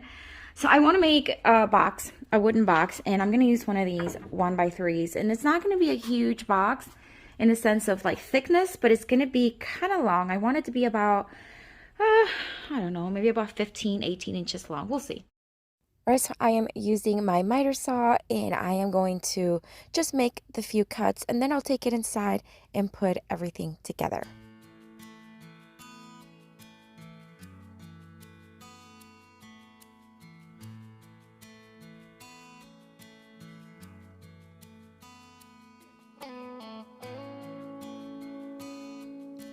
I want these boards to look very distressed and have a very farmhouse look, so I am using my meat tenderizer to just make some dents and give it an imperfect look that I love. And you can use whatever you want to create a distressed look. It doesn't have to be the meat tenderizer. That's just what I thought of. Now I'm going to take my palm sander and I'm just going to start smoothing out some of the edges and just sand overall. Now I want imperfections, but I do not want splinters. So I want to make sure that all the edges and splinters are smooth.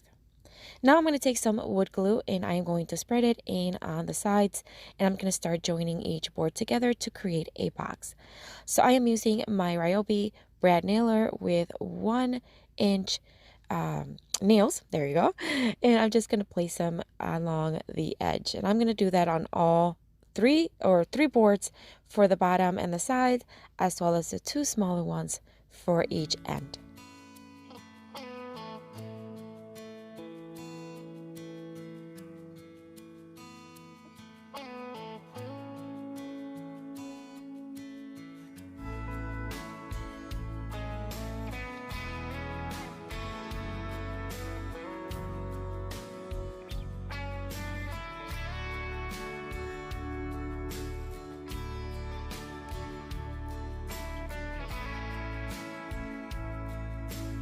Now it's time to stain the box. I am using Varathane Golden Oak, and you can do multiple coats. I was okay with just 1 coat. Now can you see the distress marks from my meat tenderizer?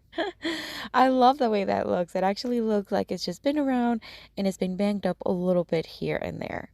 So once I have a stain, it's time to start placing some greenery inside. I do want these greenery to stay put, so I'm going to use some Dollar Tree floral foam. I'm just going to cut about maybe 3/4 of an inch thick pieces, and I'm just going to place them on the bottom of the box. And then once I have the foam, I am going to start adding some greenery. This is actually rosemary picks that I recently got from my mother-in-law on my birthday. She got me all this greenery, all these flowers. Does she not know me or what? I love my mother-in-law. She got me all kinds of greenery picks, and I couldn't be happier. So I'm going to take several of these and I'm going to cut the stem, and I'm just going to push them in and place them where I see fit. And then we'll be done with this one. I love this one. As a matter of fact, I kept it. It's up in my own living room mantle, and I could not be happier with the way it looks. I did add some moss to the base just to hide a little bit of that foam, but overall, I think it's stunning.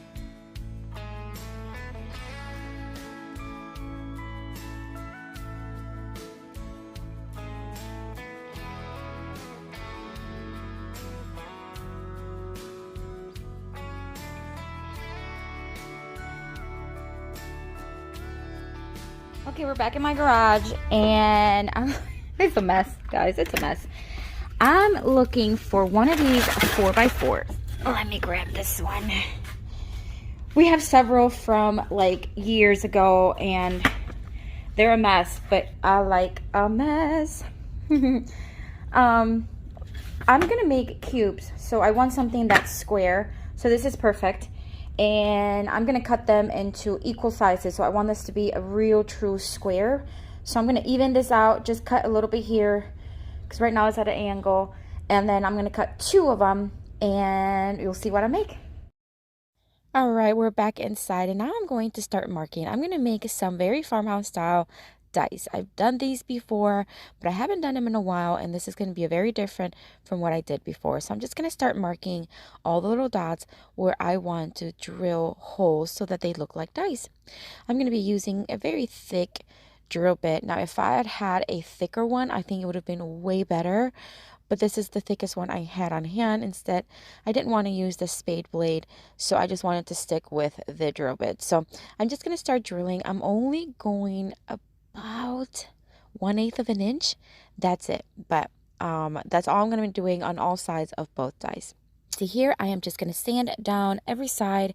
2 things: to remove any splinter left over from the drilling, as well as just clean it up a little bit and reveal that beautiful lighter tone, wood tone that I just love. I decided to lighten up each hole so they stand up a little bit more. So I'm just going to dab a little bit of chalk paint. This is Vermilion chalk paint in the linen white. I'm just going to dab a little bit in each hole. Now, afterwards, I did sand down even more because I wasn't perfect on dabbing the paint, so I got some on the outside of the holes. So I wanted to sand down, and some of the wood chips that from this, like the dust from the sanding, got into the holes and actually darkened each hole. Now, that being said, I didn't mind it. I love that it is a little bit more toned down. It's just very muted. That white just brightens it up just a little bit. So I decided to leave it as is instead of adding more paint. That was just my decision. If you're going to recreate something like this, you can certainly brighten them up even more if you'd like. But this is what it turned out. I think they look beautiful. They're so rustic farmhouse look. I love that they're so inexpensive. Well, free, but they're just so easy to make, and I think anyone would love making them.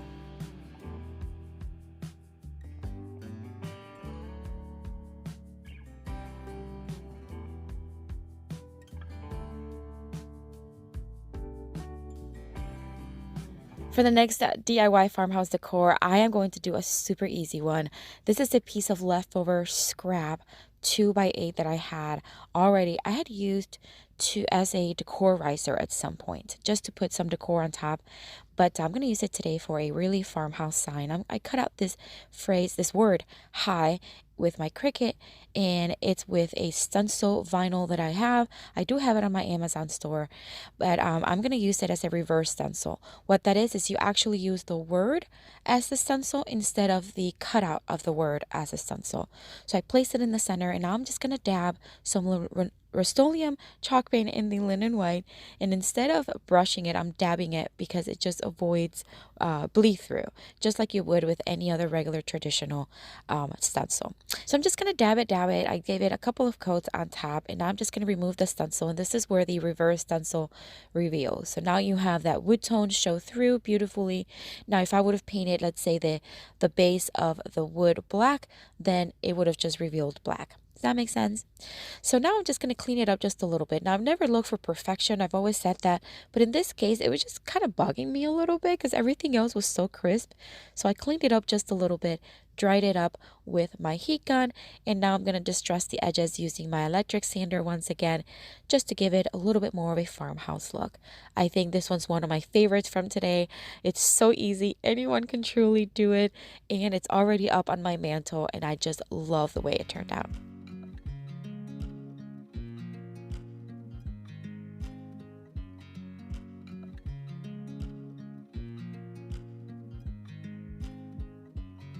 I watch you as you drive. Do you know I'm looking? And I can't help but smile. For the next DIY farmhouse decor, I am going to start with this quick setting joint compound. This is what you use on like drywall. I have some that my husband gave me several months ago. I already did a DIY with it, and I just decided to do another one, and I still have leftovers, so it's awesome to have. I'm going to keep adding compound until I have a texture that is very thick. I mean like thick where you can throw it on the wall and it'll stay there. Probably the same thickness you would use for drywall. Maybe. I don't know. But once I had it to the consistency that I wanted, I'm going to take a board that I purchased at Habitat for Humanity. It was very inexpensive. I mean, like a couple of bucks. It's pretty large too. And I'm just going to give it a good wipe with a wet rag. And then I am going to start applying the compound with a chippy brush. I am using a chippy brush because I am going to throw it away afterwards. I'm not even going to worry about cleaning it up. That's why I have these chippy brushes. They're very inexpensive. You can use them and reuse them, or you can use them and throw them away if something on it is too thick, like this joint compound. So I'm just going to start spreading it, and I'm going to dab it instead of brushing it. I'm going to dab it because I want a lot of texture, and I don't even know what I'm doing right here. I'm just going with my instincts. I'm just dabbing the compound all around the edges, right down the middle, and then just following my instincts of what I think I want it to look. And it looks kind of messy right now, but I'll show you what it's going to look like.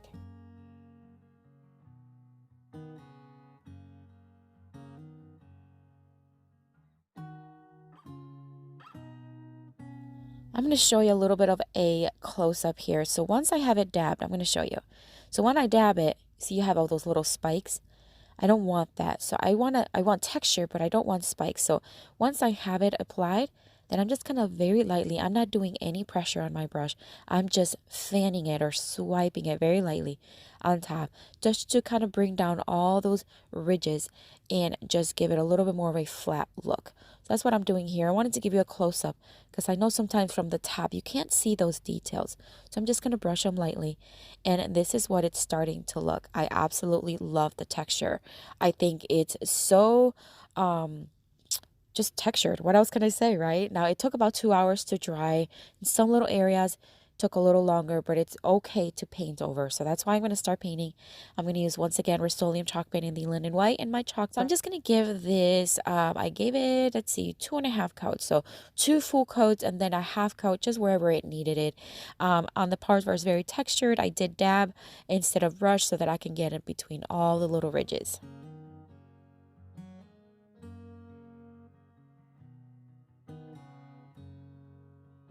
For the second coat, I just kept painting it, and as you can see, the brush strokes that I am doing is in all directions, just to make sure everything is filled and just a lot of texture. I don't mind using that technique. It just helps add even more texture to the piece.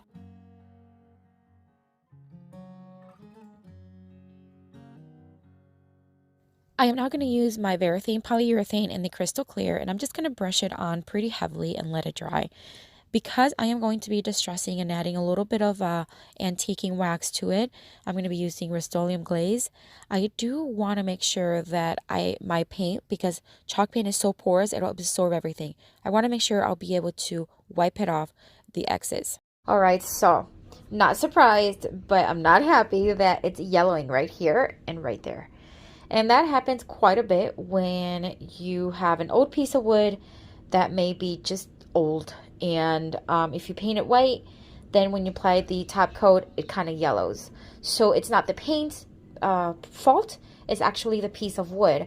What I should have done is sanded it down and cleaned it a lot better. And I didn't. I just thought maybe wiping it would be sufficient. So live and learn. But I'm going to leave it like that. You can see a lot of yellowing there.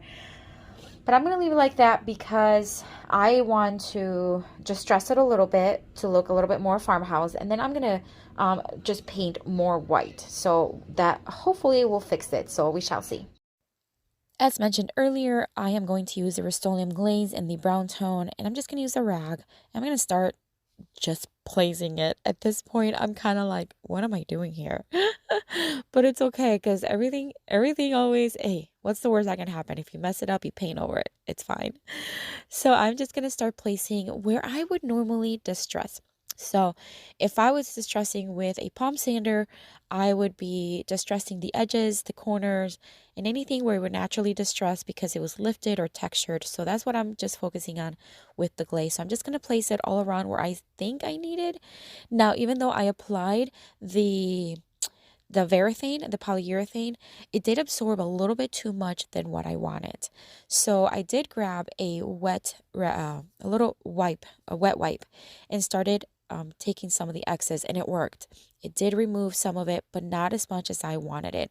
Here I am cleaning it up. So I decided to just paint over it. I painted over the yellow part, as I mentioned, but I also just dry brushed over all the edges and all the brown, because right now it just looked dingy and kind of just did not like what it looked like. So I'm just going to keep adding paint and then very dry brush on top of the textured portion to lighten it up, but so that you can still see some of the distress, some of the antiquing wax.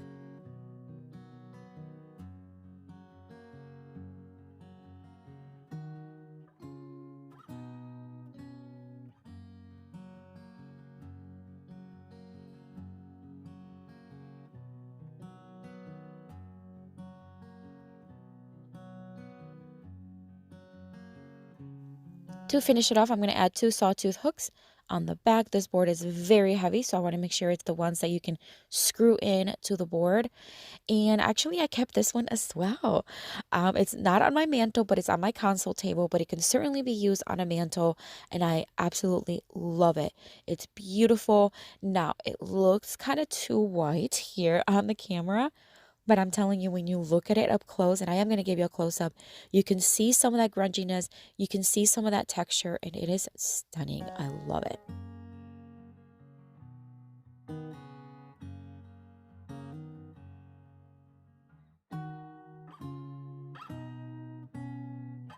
All right, I am going to start with this drawer that I recently got. It was actually not thrifted, but it was at a house that we are currently flipping.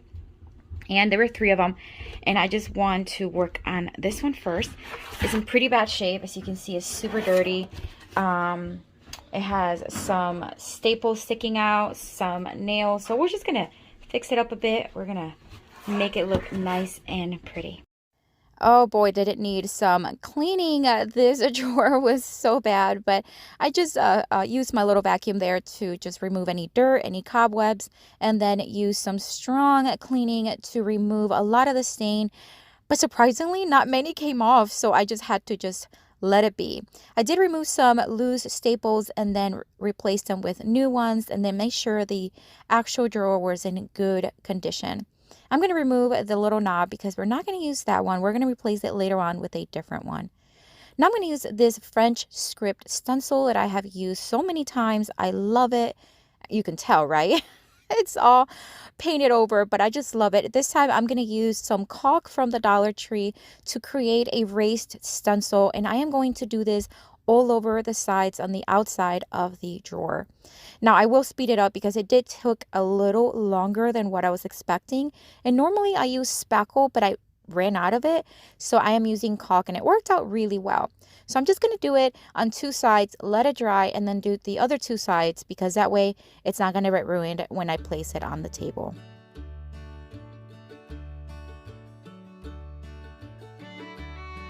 After it was dry, I'm just going to wipe my hand over it, and anything that is loose will come off. And then I'm just going to dust it off to make sure there's no dust. And then I'm going to start giving it 1 coat of the Kills primer. It's a stain blocking primer. I just thought it would need that in case the paint is going to yellow on me. So I'm going to do that both outside and the inside of the drawer.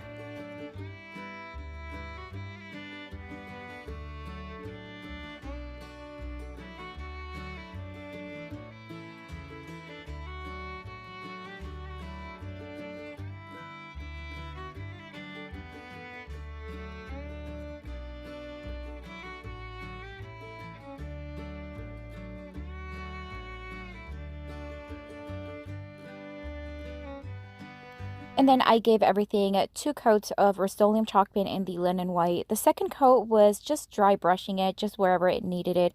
And again, I did that both on the inside and on the outside.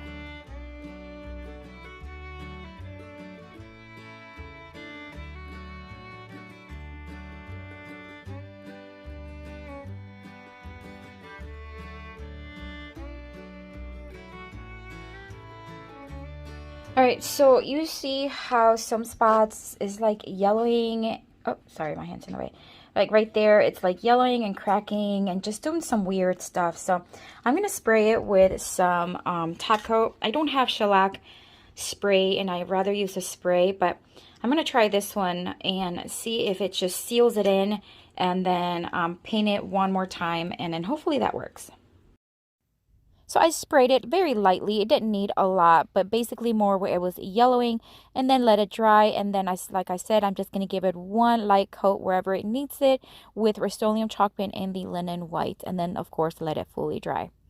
That did the trick. The yellowing went away. So now we're just going to add this little cup handle that I have had for a while. I get them on Amazon, and I'm just going to place it actually on the side of the drawer, which will now be the front.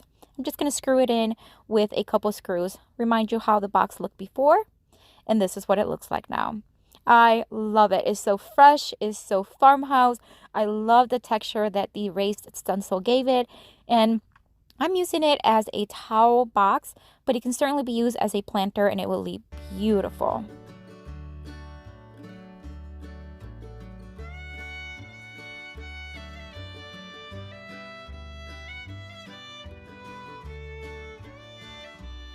For this next farmhouse style flip, I am going to take this wooden American flag just decor that I found at the thrift store. It was only $1.99, and although it was pretty the way it was, it's just not quite my style. So we're going to update it and turn it into a chic farmhouse style decor. I sanded it down a bit and then wiped it off really well, and now I'm going to use the same stain blocking primer from Kiehl's, and I am going to give it one coat on the edges, just overlapping the edge on top just a little bit, not too much. Once that was dry, I am going to give it just one coat of Rust-Oleum chalk paint in the linen white, again just on the edges, overlapping the top just a little bit.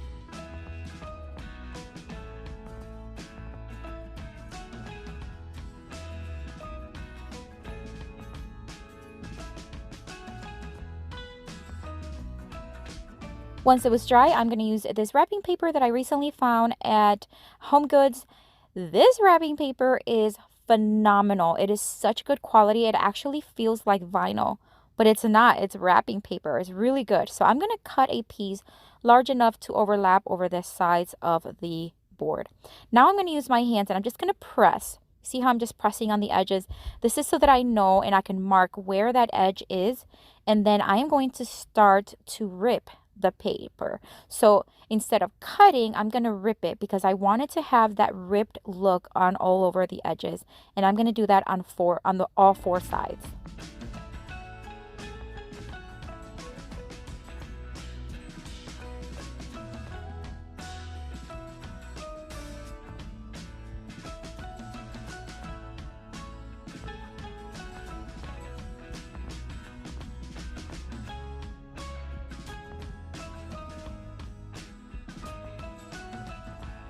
Now I'm going to place it right on top, and I'm going to look to see where do I need to rip a little bit more, just to kind of where I like to see it. You can't go wrong with ripping it as long as you don't go in too much.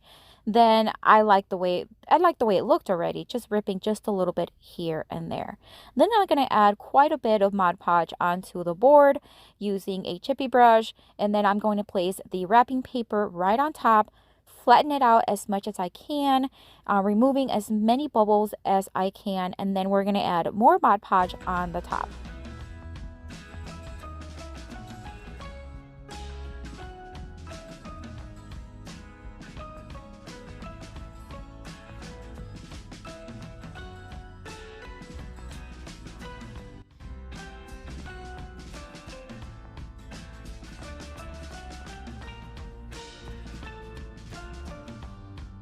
All right, so here's where we're at with this one. I need to sand down, which I was going to anyways, because I wanted to slightly distress the edges. But there's some little papers that are like overflowing the edge. So we will sand those down, and I'm not going to do it with the electric sander. It may just be with my block sander. But I did get some bubbles. Let me see if I can show you. Oh, right here. See, like there, right there. I always get those. They're more, not so much bubbles, but more like wrinkles. And I have learned to know that if I use Mod Podge, I will get them. I can't master that skill. So I may use the electric sander just for the top because I do like when it distresses a little bit, and I'll show you how to do that. So I took my electric sander, and you see how the little wrinkles are now distressed. I like that look. I think it looks more original, more authentic, and I love the way it looks. And again, using my little block sander, I'm just going to sand the edges. It's going to distress a little bit of the paint, and I'm exactly what I'm looking for. I don't want to distress it heavily, and I'm going to do that all around. Then it's time to add some florals. I'm going to add a couple of these picks from Dollar Tree. I'm going to join a little grassy one and some white ones. And then I'm just going to attach them to the center of the board. I'm going to mark with the drill bit right there where I need to drill, then remove the flowers and then drill it all the way through. And then using some jute twine, I am going to attach the florals to it, and I'll tie it in the back with a simple knot.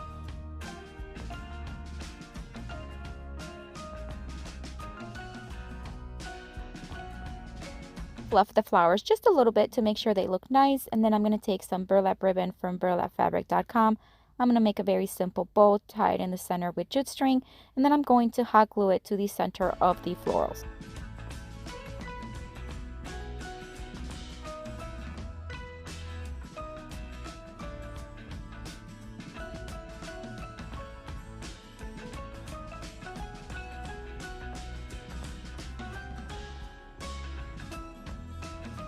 And now I did decide to cut off the excess stems so that it doesn't look too long there on the bottom. And then I'm going to add a sawtooth hook to the back so it could be hung. And I'm going to remind you what the board looked like before. And this is what it looks like now. I think it's beautiful. It's fresh looking, it's farmhouse looking, and it's just beautiful. It would go in any home decor perfectly.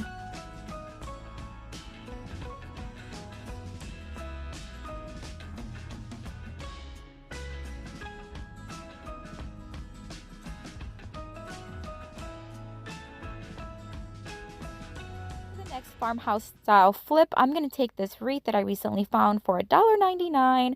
What a great deal. This wreath is huge. It has that fan look that I really love. I'm going to remove the old florals from it. It wasn't hard at all. And then I'm going to start just trimming a little bit of the wreath. Some of them were falling apart. Some of them were too loose or too long. So I just kind of trimmed it and make sure that it was nice.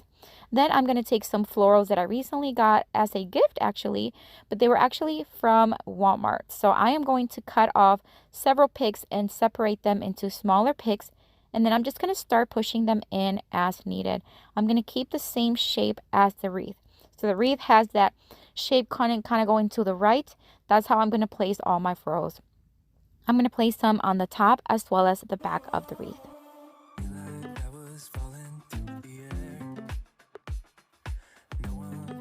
Now I want the left side of the wreath to be a little fuller, so I'm going to add some of these faux greenery grass that I get on Amazon. I'm going to add 2 of them. This is going to make it just a little bit fuller to the left side.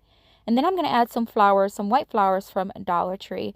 I did add some ribbon. This is like a buffalo check gray and white ribbon. I'm going to make a double loop bow, very simple, tie it in the center, fluff it a little bit, and then I'm going to hot glue it to kind of like where the fuller greenery area is.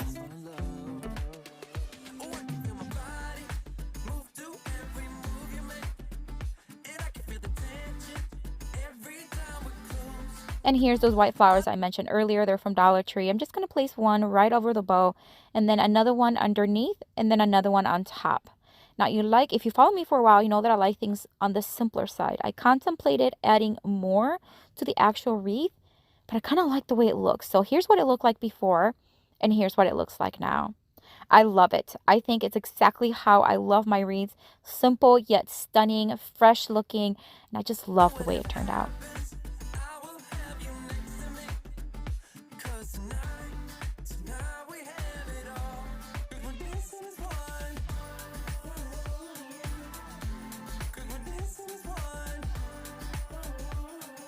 So this next board, or this next DIY, I'm going to use this board, and it's from another DIY that never sold in the fall. So I removed everything that I had put on it, and I just kept it like this. But some of the blue, you see it here, kind of bled through.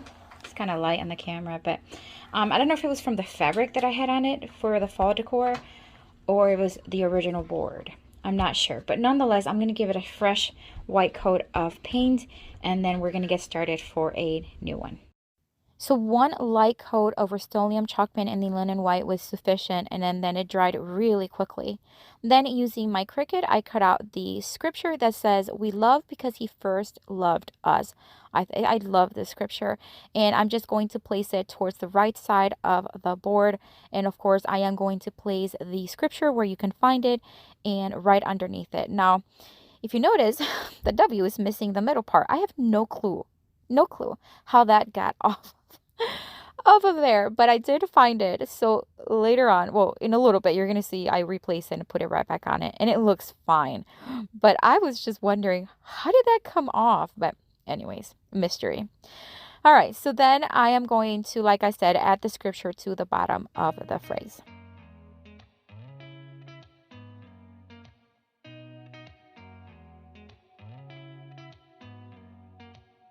Did you ever stop and think why spend too Now, this wreath I recently thrifted. It was only 99 cents. I think it's so beautiful and already had this shaped. So I'm going to take some screws. These are some darker color screws that really blend in well.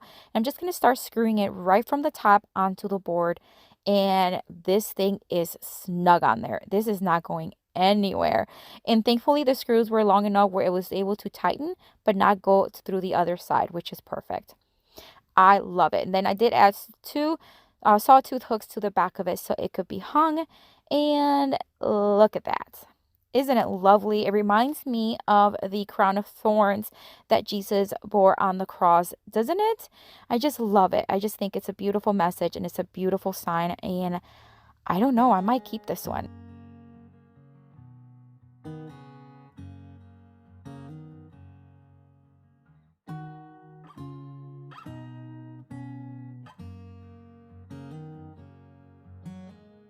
On purpose.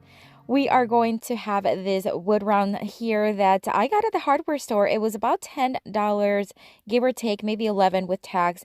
And I'm just going to start sanding it just to smooth it out. I'm going to sand going with the wood grain, and then I'm going to dust it really well and give it 3 coats of regular household exterior latex white paint. All right, so I have a little bit of yellowing, just a little line right here, and then a little bit right there. And I think that's it. So I'm just going to spray it really quick with the top coat. Let it dry. It dries pretty quickly. And then do 1 additional coat. This is with 3 coats. So as you saw there, that was the first lesson I learned, or the first mistake. A lot of times when you're working with raw wood, you get that yellowing. And sometimes it doesn't take much to just spray it with a top coat and do that. But in this case, it was fine. I just lightly sprayed it and it worked fine. I did do the same process in the back. I just sanded it down and painted it so that it was nicely smooth. I'm going to add these felt pads to the back so that anyone who purchases this wood sign and let's say they place it on a wall or on a door is not going to ruin this surface. Now I'm going to take this Dollar Tree garden fence. You've probably seen them. They're really versatile. They're very cool to work and craft with because they're very soft and at the same time kind of durable. Kind of odd, but I'm just going to start marking with the pencil all around where I need to cut. I'm going to use some shears that I have from, I've had for a while and I got on Amazon, and I do have them on my Amazon store. And I'm just going to start cutting so that we have a fence kind of like, this is going to have more of a spring and summer look. And I'm just going to start cutting so that it has that round portion on the bottom. Throughout this video, I'm going to continue to show you or kind of make notes of all the mistakes and all the lessons that I've learned throughout these 4 wood signs. And there were many. I was so off. I couldn't believe how off I was. But hey, it's good to learn from these mistakes, and that's why I wanted to share them with you. So as you see here, I have it all cut. I'm just going to lightly sand with my sanding block the edges just so that they're a little bit smoother. Here it comes. Lesson number 2. Pin nails did not work. I have my pin nailer and it went right through it, and I have nothing to grasp for. So now I'm going to try the brad nailer. It didn't work. And at this time, I'm so frustrated. So then I said, okay, fine. I'm just going to get some super glue. This is actually Fix All glue from Dollar Tree. And I'm just going to start placing it all around. It's not my first choice, but it worked really well actually. To make sure that it stuck and it was permanent, I did place another wood round on top and a heavy tool right over it. And I left it maybe for about an hour and a half and it was fine. Once it was secure, I am going to start placing the decal. Here's lesson number 3. The decal is too large. I felt like it was way too large. I should have shrunk the font a little bit more, and that way it would have looked better. But I left it as is. I did spray a little bit of top coat to help with any bleed through, but actually didn't need it. So I'm going to start stenciling it using a makeup sponge as well as Waverly chalk paint in the ink. And nothing fancy, just stenciling and then of course removing the vinyl.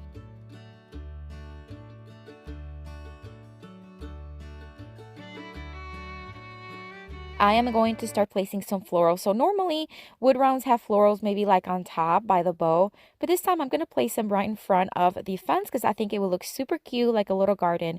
And I'm going to place 3 of these little eucalyptus picks and I'm going to staple them. You're going to see me staple quite a bit instead of hot glue. So it's a little tip there for you.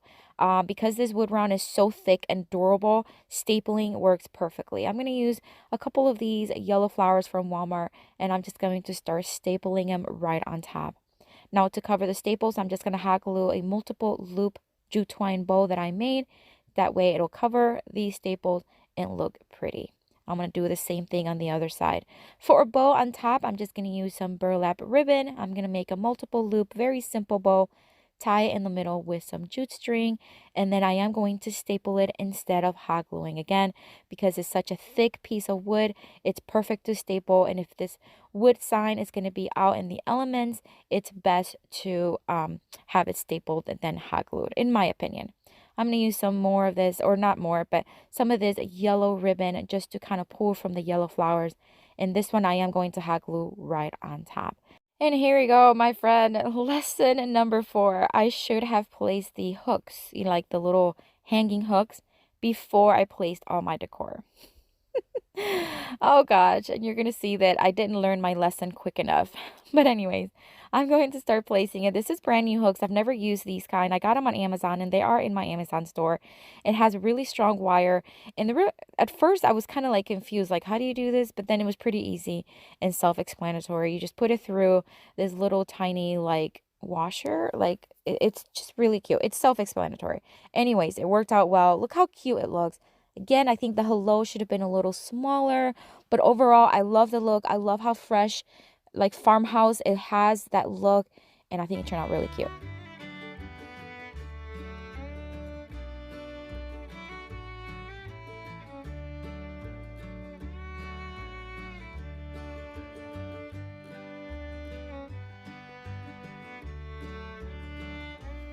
For my next wood round sign, again, one of those thick, durable ones, a quick sand, quick wipe. This time I'm going to stain it with Varathane wood stain in the golden oak, and I'm going to stain the front and the back.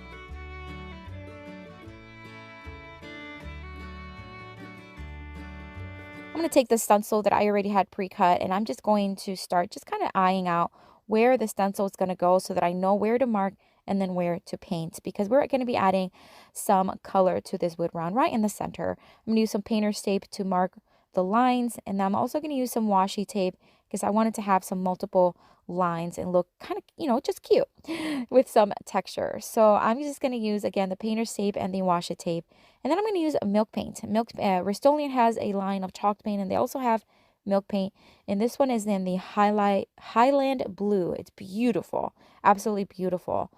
But a new lesson's coming up here shortly, but I'm just going to tell you in a minute.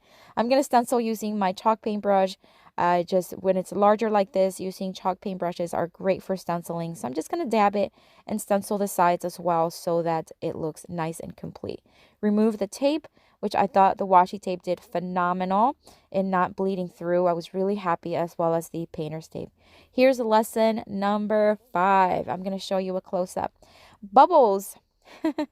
I did not remove these bubbles thinking that it would be okay from the vinyl. Now, this vinyl usually doesn't have these bubbles, but this is like the last part of the roll. So it was really curled up and it made all these bubbles. And instead of taking the time to remove them, I left them thinking that I can just squeegee them off with the scraper.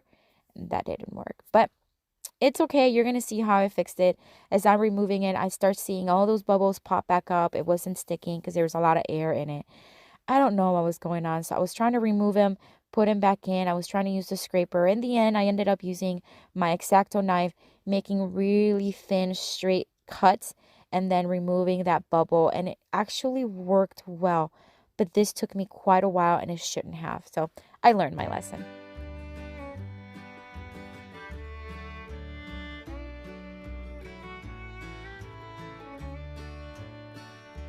Once again, I'm stenciling with a makeup sponge and Waverly chalk pen in the ink.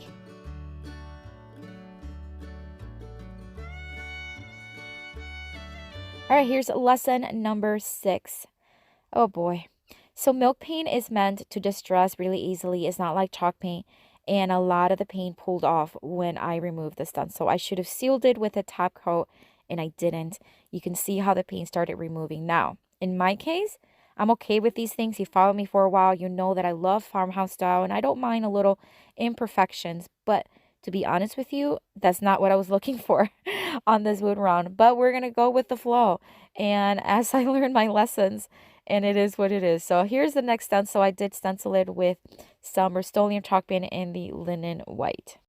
I am now going to add some of this tab clear coat from Rust-Oleum chalked line just so that it seals in the chalk paint and then not smear when I am adding the top coat, because I do want to seal everything and make sure that it's going to be well and secure for the elements outdoors. So I'm just going to spray it, let it dry, and this is me applying the top coat. This is Varathane polyurethane in the crystal clear, and I'm using a sponge applicator, and I'm going very lightly with the first coat, just applying it and wiping it on, and then I did do about 3 coats.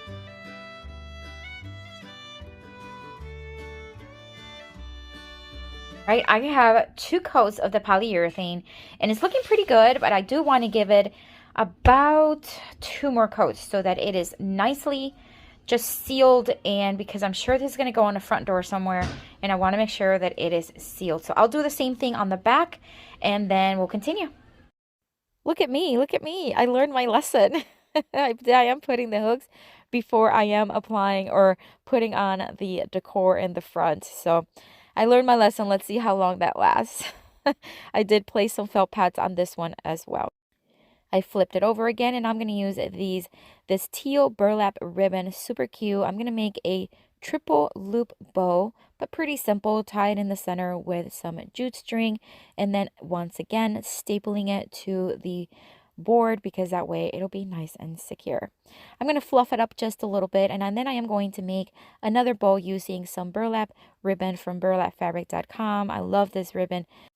Making a very simple bow, tied in the center with some jute string, and then hot gluing it to the top of the bow. I'm going to make a couple of these bead little garlands to the wood round, and I'm just going to start adding one I tied on the bottom just so that it could be the bottom one, and then I'm just going to start stringing through some beads. At this point, I kind of don't know how long I want it. I'm just making 2 of them, and then I'm going to remove beads as needed, and then stapling them to the wood round. And I'm just going to thread the string right in between the staples. So you're going to see me trying to stapling on the side. That didn't work. It was just too long. It was to the side. So here I am, like just threading it through the center. And I noticed it was a bit too long, so I did end up removing a couple of the beads. See how it shortened? And then that way it was looking better. So I'm just going to staple it underneath the bow, fluff the bow again so that it looks pretty, and then we're done with this one. I think this one is one of my favorite from today. I love the colors. Mistakes and all, I think it worked out really well. It's sealed, it's secure for the elements outdoors, and I cannot wait for it to sell.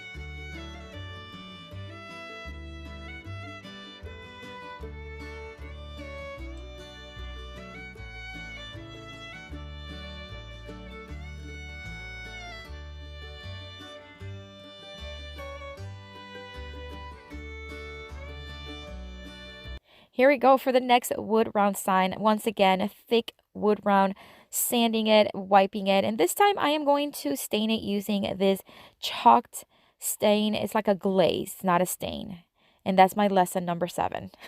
I don't know what was going on, but I learned my lesson. This is not stain, this is glaze. Now, this is not the first time I use glaze to stain wood. However, this time for some reason the wood was absorbing it so much that it became very rough. So it was like almost the wood became very textured.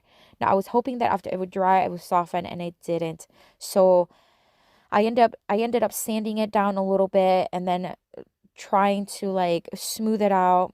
It worked a little bit. I don't know what was going on. So I learned my lesson. I would not use this glaze again on this type of wood, but I do use it on other types of wood and it has worked well. So there you have it. That was my lesson learned.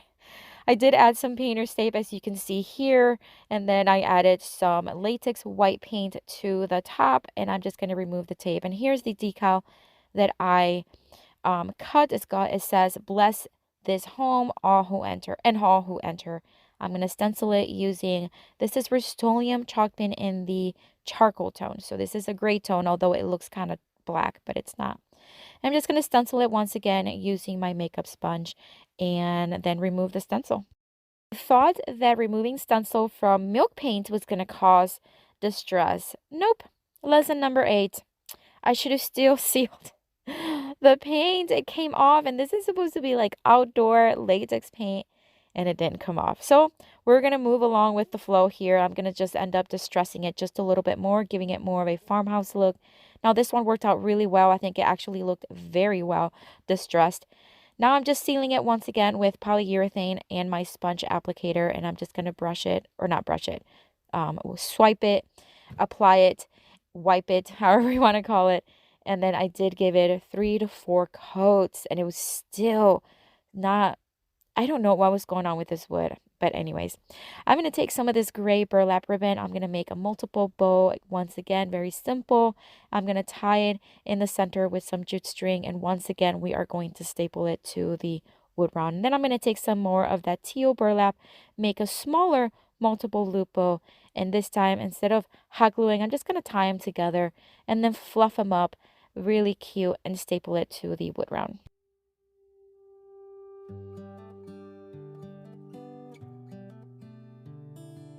For this wood round, I am going to use some greenery. I'm going to use some of these lamb's ear, staple them to the top before I apply the bow, as well as these little greeneries. They're just leftover from another larger pick, and I thought they would look cute to add some dimension and color. So I'm going to again staple them right on top of each other. Here's the bow. We're going to staple it right on top, and this time I'm going to staple it a couple more times because the flower kind of made it like stick up. So I want to make sure that they're going to be nice and secure.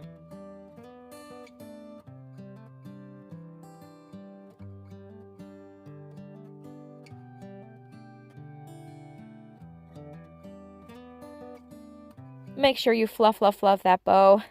And did I tell you that I learned my lesson earlier about the hooks in the back? Well, I didn't.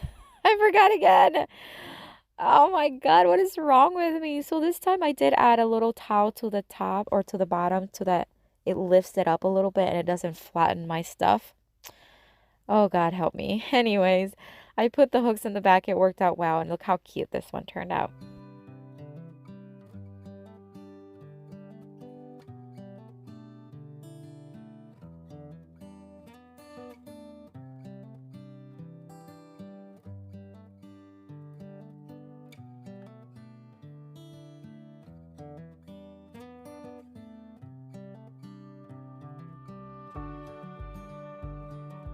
All right, another wood round here. Again, same process, sanding, wiping, and then this time we're going to paint it once again using the exterior latex white paint, and we're going to give it 3 coats. Now for this one, we are going to make it a faux plank. So I'm going to take some permanent marker and my yardstick, and we're just going to start making some horizontal lines. You know the drill, just making it look like it has planks, but it really is just faux planked. And we're going to make 4 lines, and it's going to look super cute.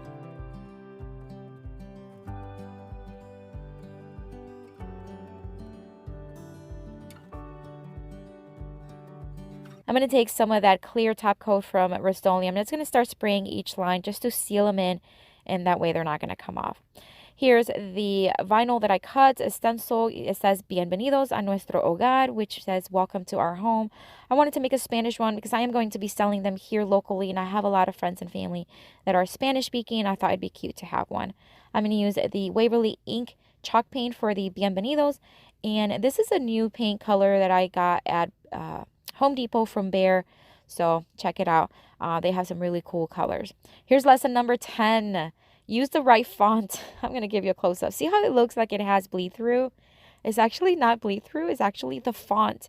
It had these little wiggly lines all around the edges, and it made it look like it had bleed through. So make sure if you're going to stencil something, make sure that you check out the font really closely. That way you're not going to look like it has bleed through. But it is what it is. I left it as is. I think it'll still look cute, but I wish I didn't have that. Now, if it was the vinyl, like a decal, then I think it would have been fine. But with stenciling, it just looks like it had bleed through.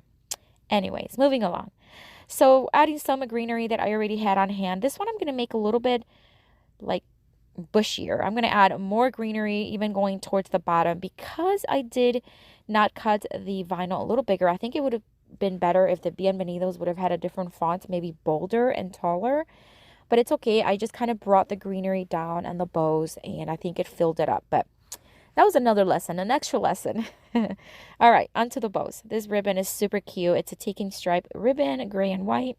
I got at Dollar General, and I'm just going to make a simple loop bow. This one's going to have little legs towards the bottom. I'm going to tie it in the center with some jute string once again, and then we are going to attach it to the greenery once again using staples to make sure it's secure. And then I am going to dovetail the ends of each leg so that they look nice and more. And we're going to make another simple little tiny bow with some burlap ribbon and hot glue it to the center, and we'll be done with this one. This one's one of my favorites. I love the freshness. You know that I love white. I just love that faux plank. And I think it's super cute. It's great for summer or spring.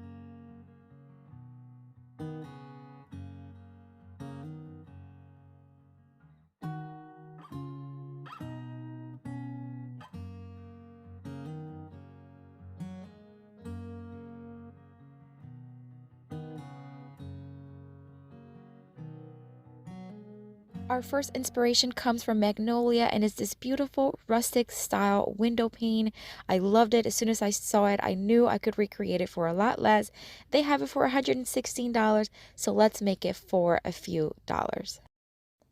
We're going to start here with some 1x. So these are 1x4, 1x2s. I'm also going to use a combination of other scrap little pieces of wood that I had, as well as bamboo sticks that I get. They're like flat dowels that I get on Amazon. I cut these already to size. I really didn't even measure because I just used what I had on hand, and just to make sure that I had kind of like a rectangle look. So I am going to attach them using my staple gun. I know I have used pocket holes, but today I wanted to keep it simple and keep it to where you are inspired to recreate it yourself. So an electric staple gun is what I use, and it works really well for these. Now the key is you want to put staples on each joint in the front as well as the back. You can also use some wood glue if you'd like. In this case, I didn't need it. It was pretty light. This center piece is actually a stake from the garden center. I got it in the summer and I never used it, so I cut a piece to go right in the center. I'm going to do one staple on each side. That's all that it needed, as it was very snug. I'm going to use Varathane stain, and this is in their Briar Smoke tone. And I'm just going to do one coat on every side, included all the inside seams and the back.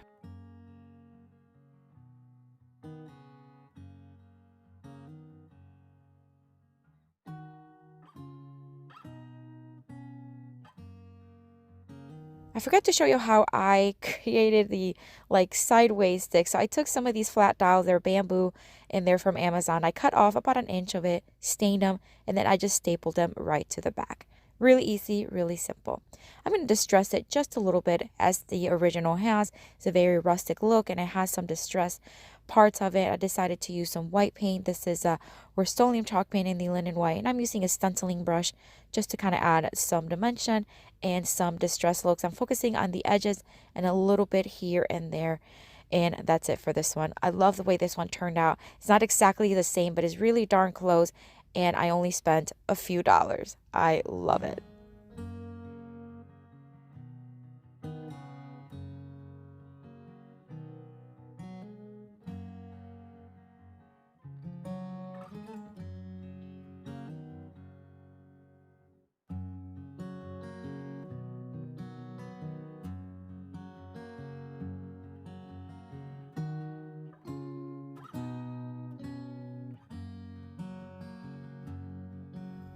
For the next inspiration comes to us by Pottery Barn. This is a beautiful cutting board. They have quite a bit on their site, and some of them have more of a rustic look, and that's what I'm going for with mine. So I'm going to freehand a little handle here on this piece of 1x6 that I had already in the garage. I couldn't find anything bigger. I was hoping I can find something a little bigger, and I didn't want to go to the store to buy a brand new piece of wood, so I just used what I had on hand. I'm going to use some clamps here to clamp it to my workbench, and then we're going to use the jigsaw to cut it. Now, jigsaws.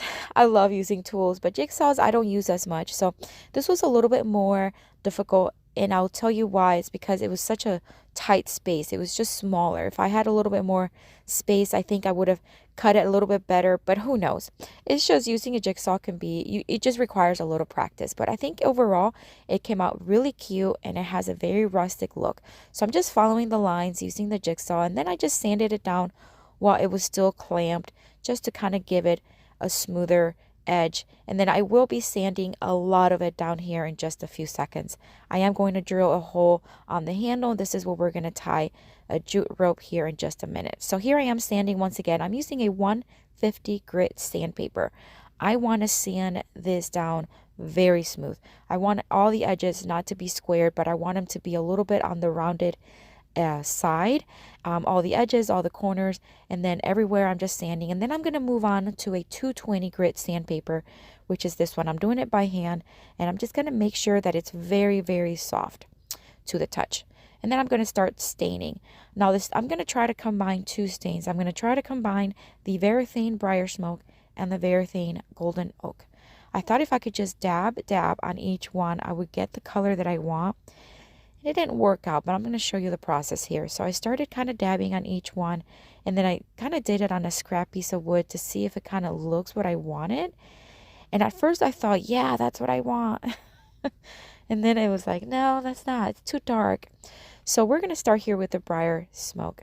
It's very smoky, kind of like a brownish, grayish tone. I love the color, don't get me wrong. It's just not what I was looking for. So I'm going to stain everything, and then I wiped off the excess. I let it dry. I sanded it down just a bit, and now I'm adding the Golden Oak. You see how it just adds a little bit more of a golden tone to it? I liked it. But then while it was drying, I realized, I wanted to have more of a rustic look.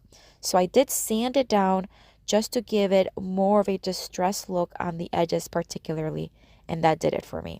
I did add a little bit more of the Golden Oak stain, let it dry one more time, and then I did sand it down again just to add a little bit more of that golden tone, but still have the distressed edges. And I think it turned out pretty cool.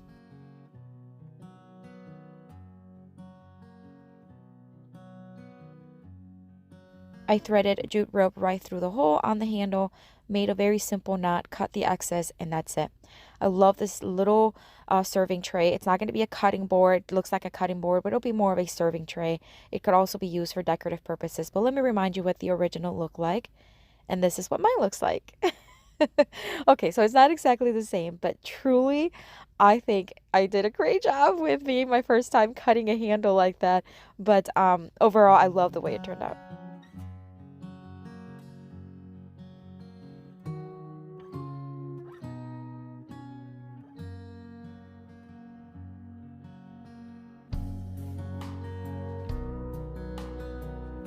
Our next inspiration comes to us by Kirkland's, and then this beautiful multi-picture frame. I love the way it looks. It has a very rustic farmhouse style, and I love it. I knew I could recreate with just a few dollars. I'm going to use this Dollar Tree Christmas sign. I got during Christmas season, never used it. I'm going to remove everything from it, including all the glitter, and I'm just going to sand it down pretty heavily. Then I am going to dust it down very well because we're going to start to apply some wood planks here. These are just paint sticks, those 25-gallon paint sticks. I'm just going to start cutting and measuring how I need it so I can trim the frame, so I can trim the board into a picture frame. I'm also going to cut the angled part of it, of two of them, so that we can have all even sides. I'm going to staple it from the back, and then I'm going to place the other two longer ones underneath the small one, staple it as well, and then I'm going to place the other one at the end, the other small piece of wood, And then I'm going to cut the excess board because obviously I didn't have a longer, I wish I could have made it longer, but I didn't want to like unite two pieces of trim. I just think it would have looked, I don't know, I just wouldn't like it. So I just decided to leave it the length that I had and then cut off the excess board. All you do is you score it and then you snap it and then you sand it down a little bit to make sure it's nice and smooth. Then it's time to start adding the middle sections. I'm not going to have as many picture frames as the original piece, but I am going to have 3 of them. So I'm just going to take some more of those paint sticks, and then I am going to cut off pieces that will fit right in the center, and then sand them down just a little bit. I am going to measure, make sure all my 3 spots are exactly the same size, or at least close as possible. And then I'm going to staple them to place. And then it's time to start painting. I'm going to just give it one first coat of Rust-Oleum chalk paint in the linen white all over. I didn't do the back, but just everywhere in the corners and edges. And then I am going to start using a raised stenciling technique, and I'll show you that here in just a second.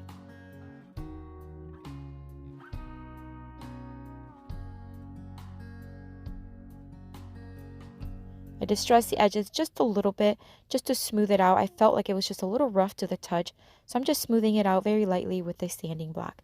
So now it's time to add a raised stencil. If you notice, the original did have a raised stencil on the top and bottom, so I'm going to use some caulk here that I had left over from a previous DIY, my scraper, and this clock. I'm only going to use a little portion of the middle there, and I'm going to start applying the caulk, and this is going to give me an illusion of a raised stencil. And I'm going to do the same thing to the bottom and let it dry for about an hour.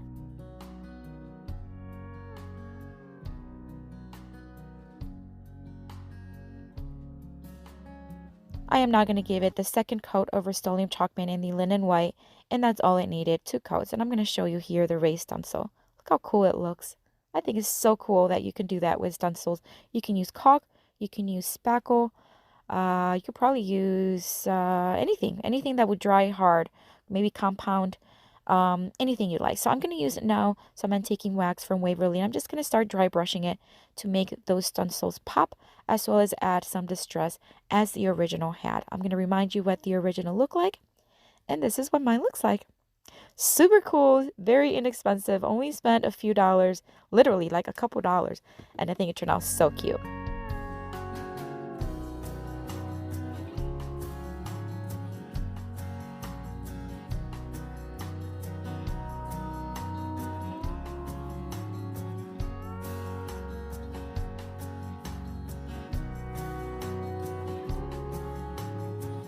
Our next inspiration comes to us by Bella Cottage, and I love this platter. I thought it had a really cool, almost summery vibe, and I knew I can recreate it using this Dollar Tree $1 platter. I love it. I'm going to remove this sticker right from the back, and then I'm going to spray it 3 times with this satin Rust-Oleum spray paint in white. I'm going to take it outside, and I'm just going to do light coats, and 3 coats was sufficient for it. So I'm going to show you the first coat here. See how light it is? I don't need like heavy coverage on the first one. While that dries, I am going to take some of the blue paint. This is Rust-Oleum chalk paint in the coastal blue. I'm going to water it down quite a bit, and until I have a very watery consistency. And I'm going to practice a few thumbprints here, because that's what we're going to use to create the design.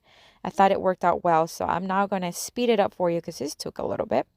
I'm going to go all around the platter and put my thumbprints on it all the way to the center. We're just about done, and this was so fun. It reminded me of preschool. How fun was this? Anyways, I'm going to top it with this top clear coat from Rust-Oleum. It's matte. I'm just going to spray it just to seal in all of it and make sure it's not going to spread. I'm going to remind you what the original looked like for $99, and then this is what mine looks like. I don't know. I think I like mine better. I'm just kidding. Theirs is beautiful, but I think for $1, like seriously, you can't go wrong. It's beautiful for decorations and even for a serving tray. This is it for today, my friend. Thank you so much for coming and joining me. I hope you enjoyed it. If you're visiting for the first time, welcome. I hope you enjoy the video, and I hope you consider joining our YouTube family. And if you're returning, thank you so much for coming back. I have a playlist and a video here with tons more of inspiration for you. Check it out. I'll see you later, and have a blessed day. Bye.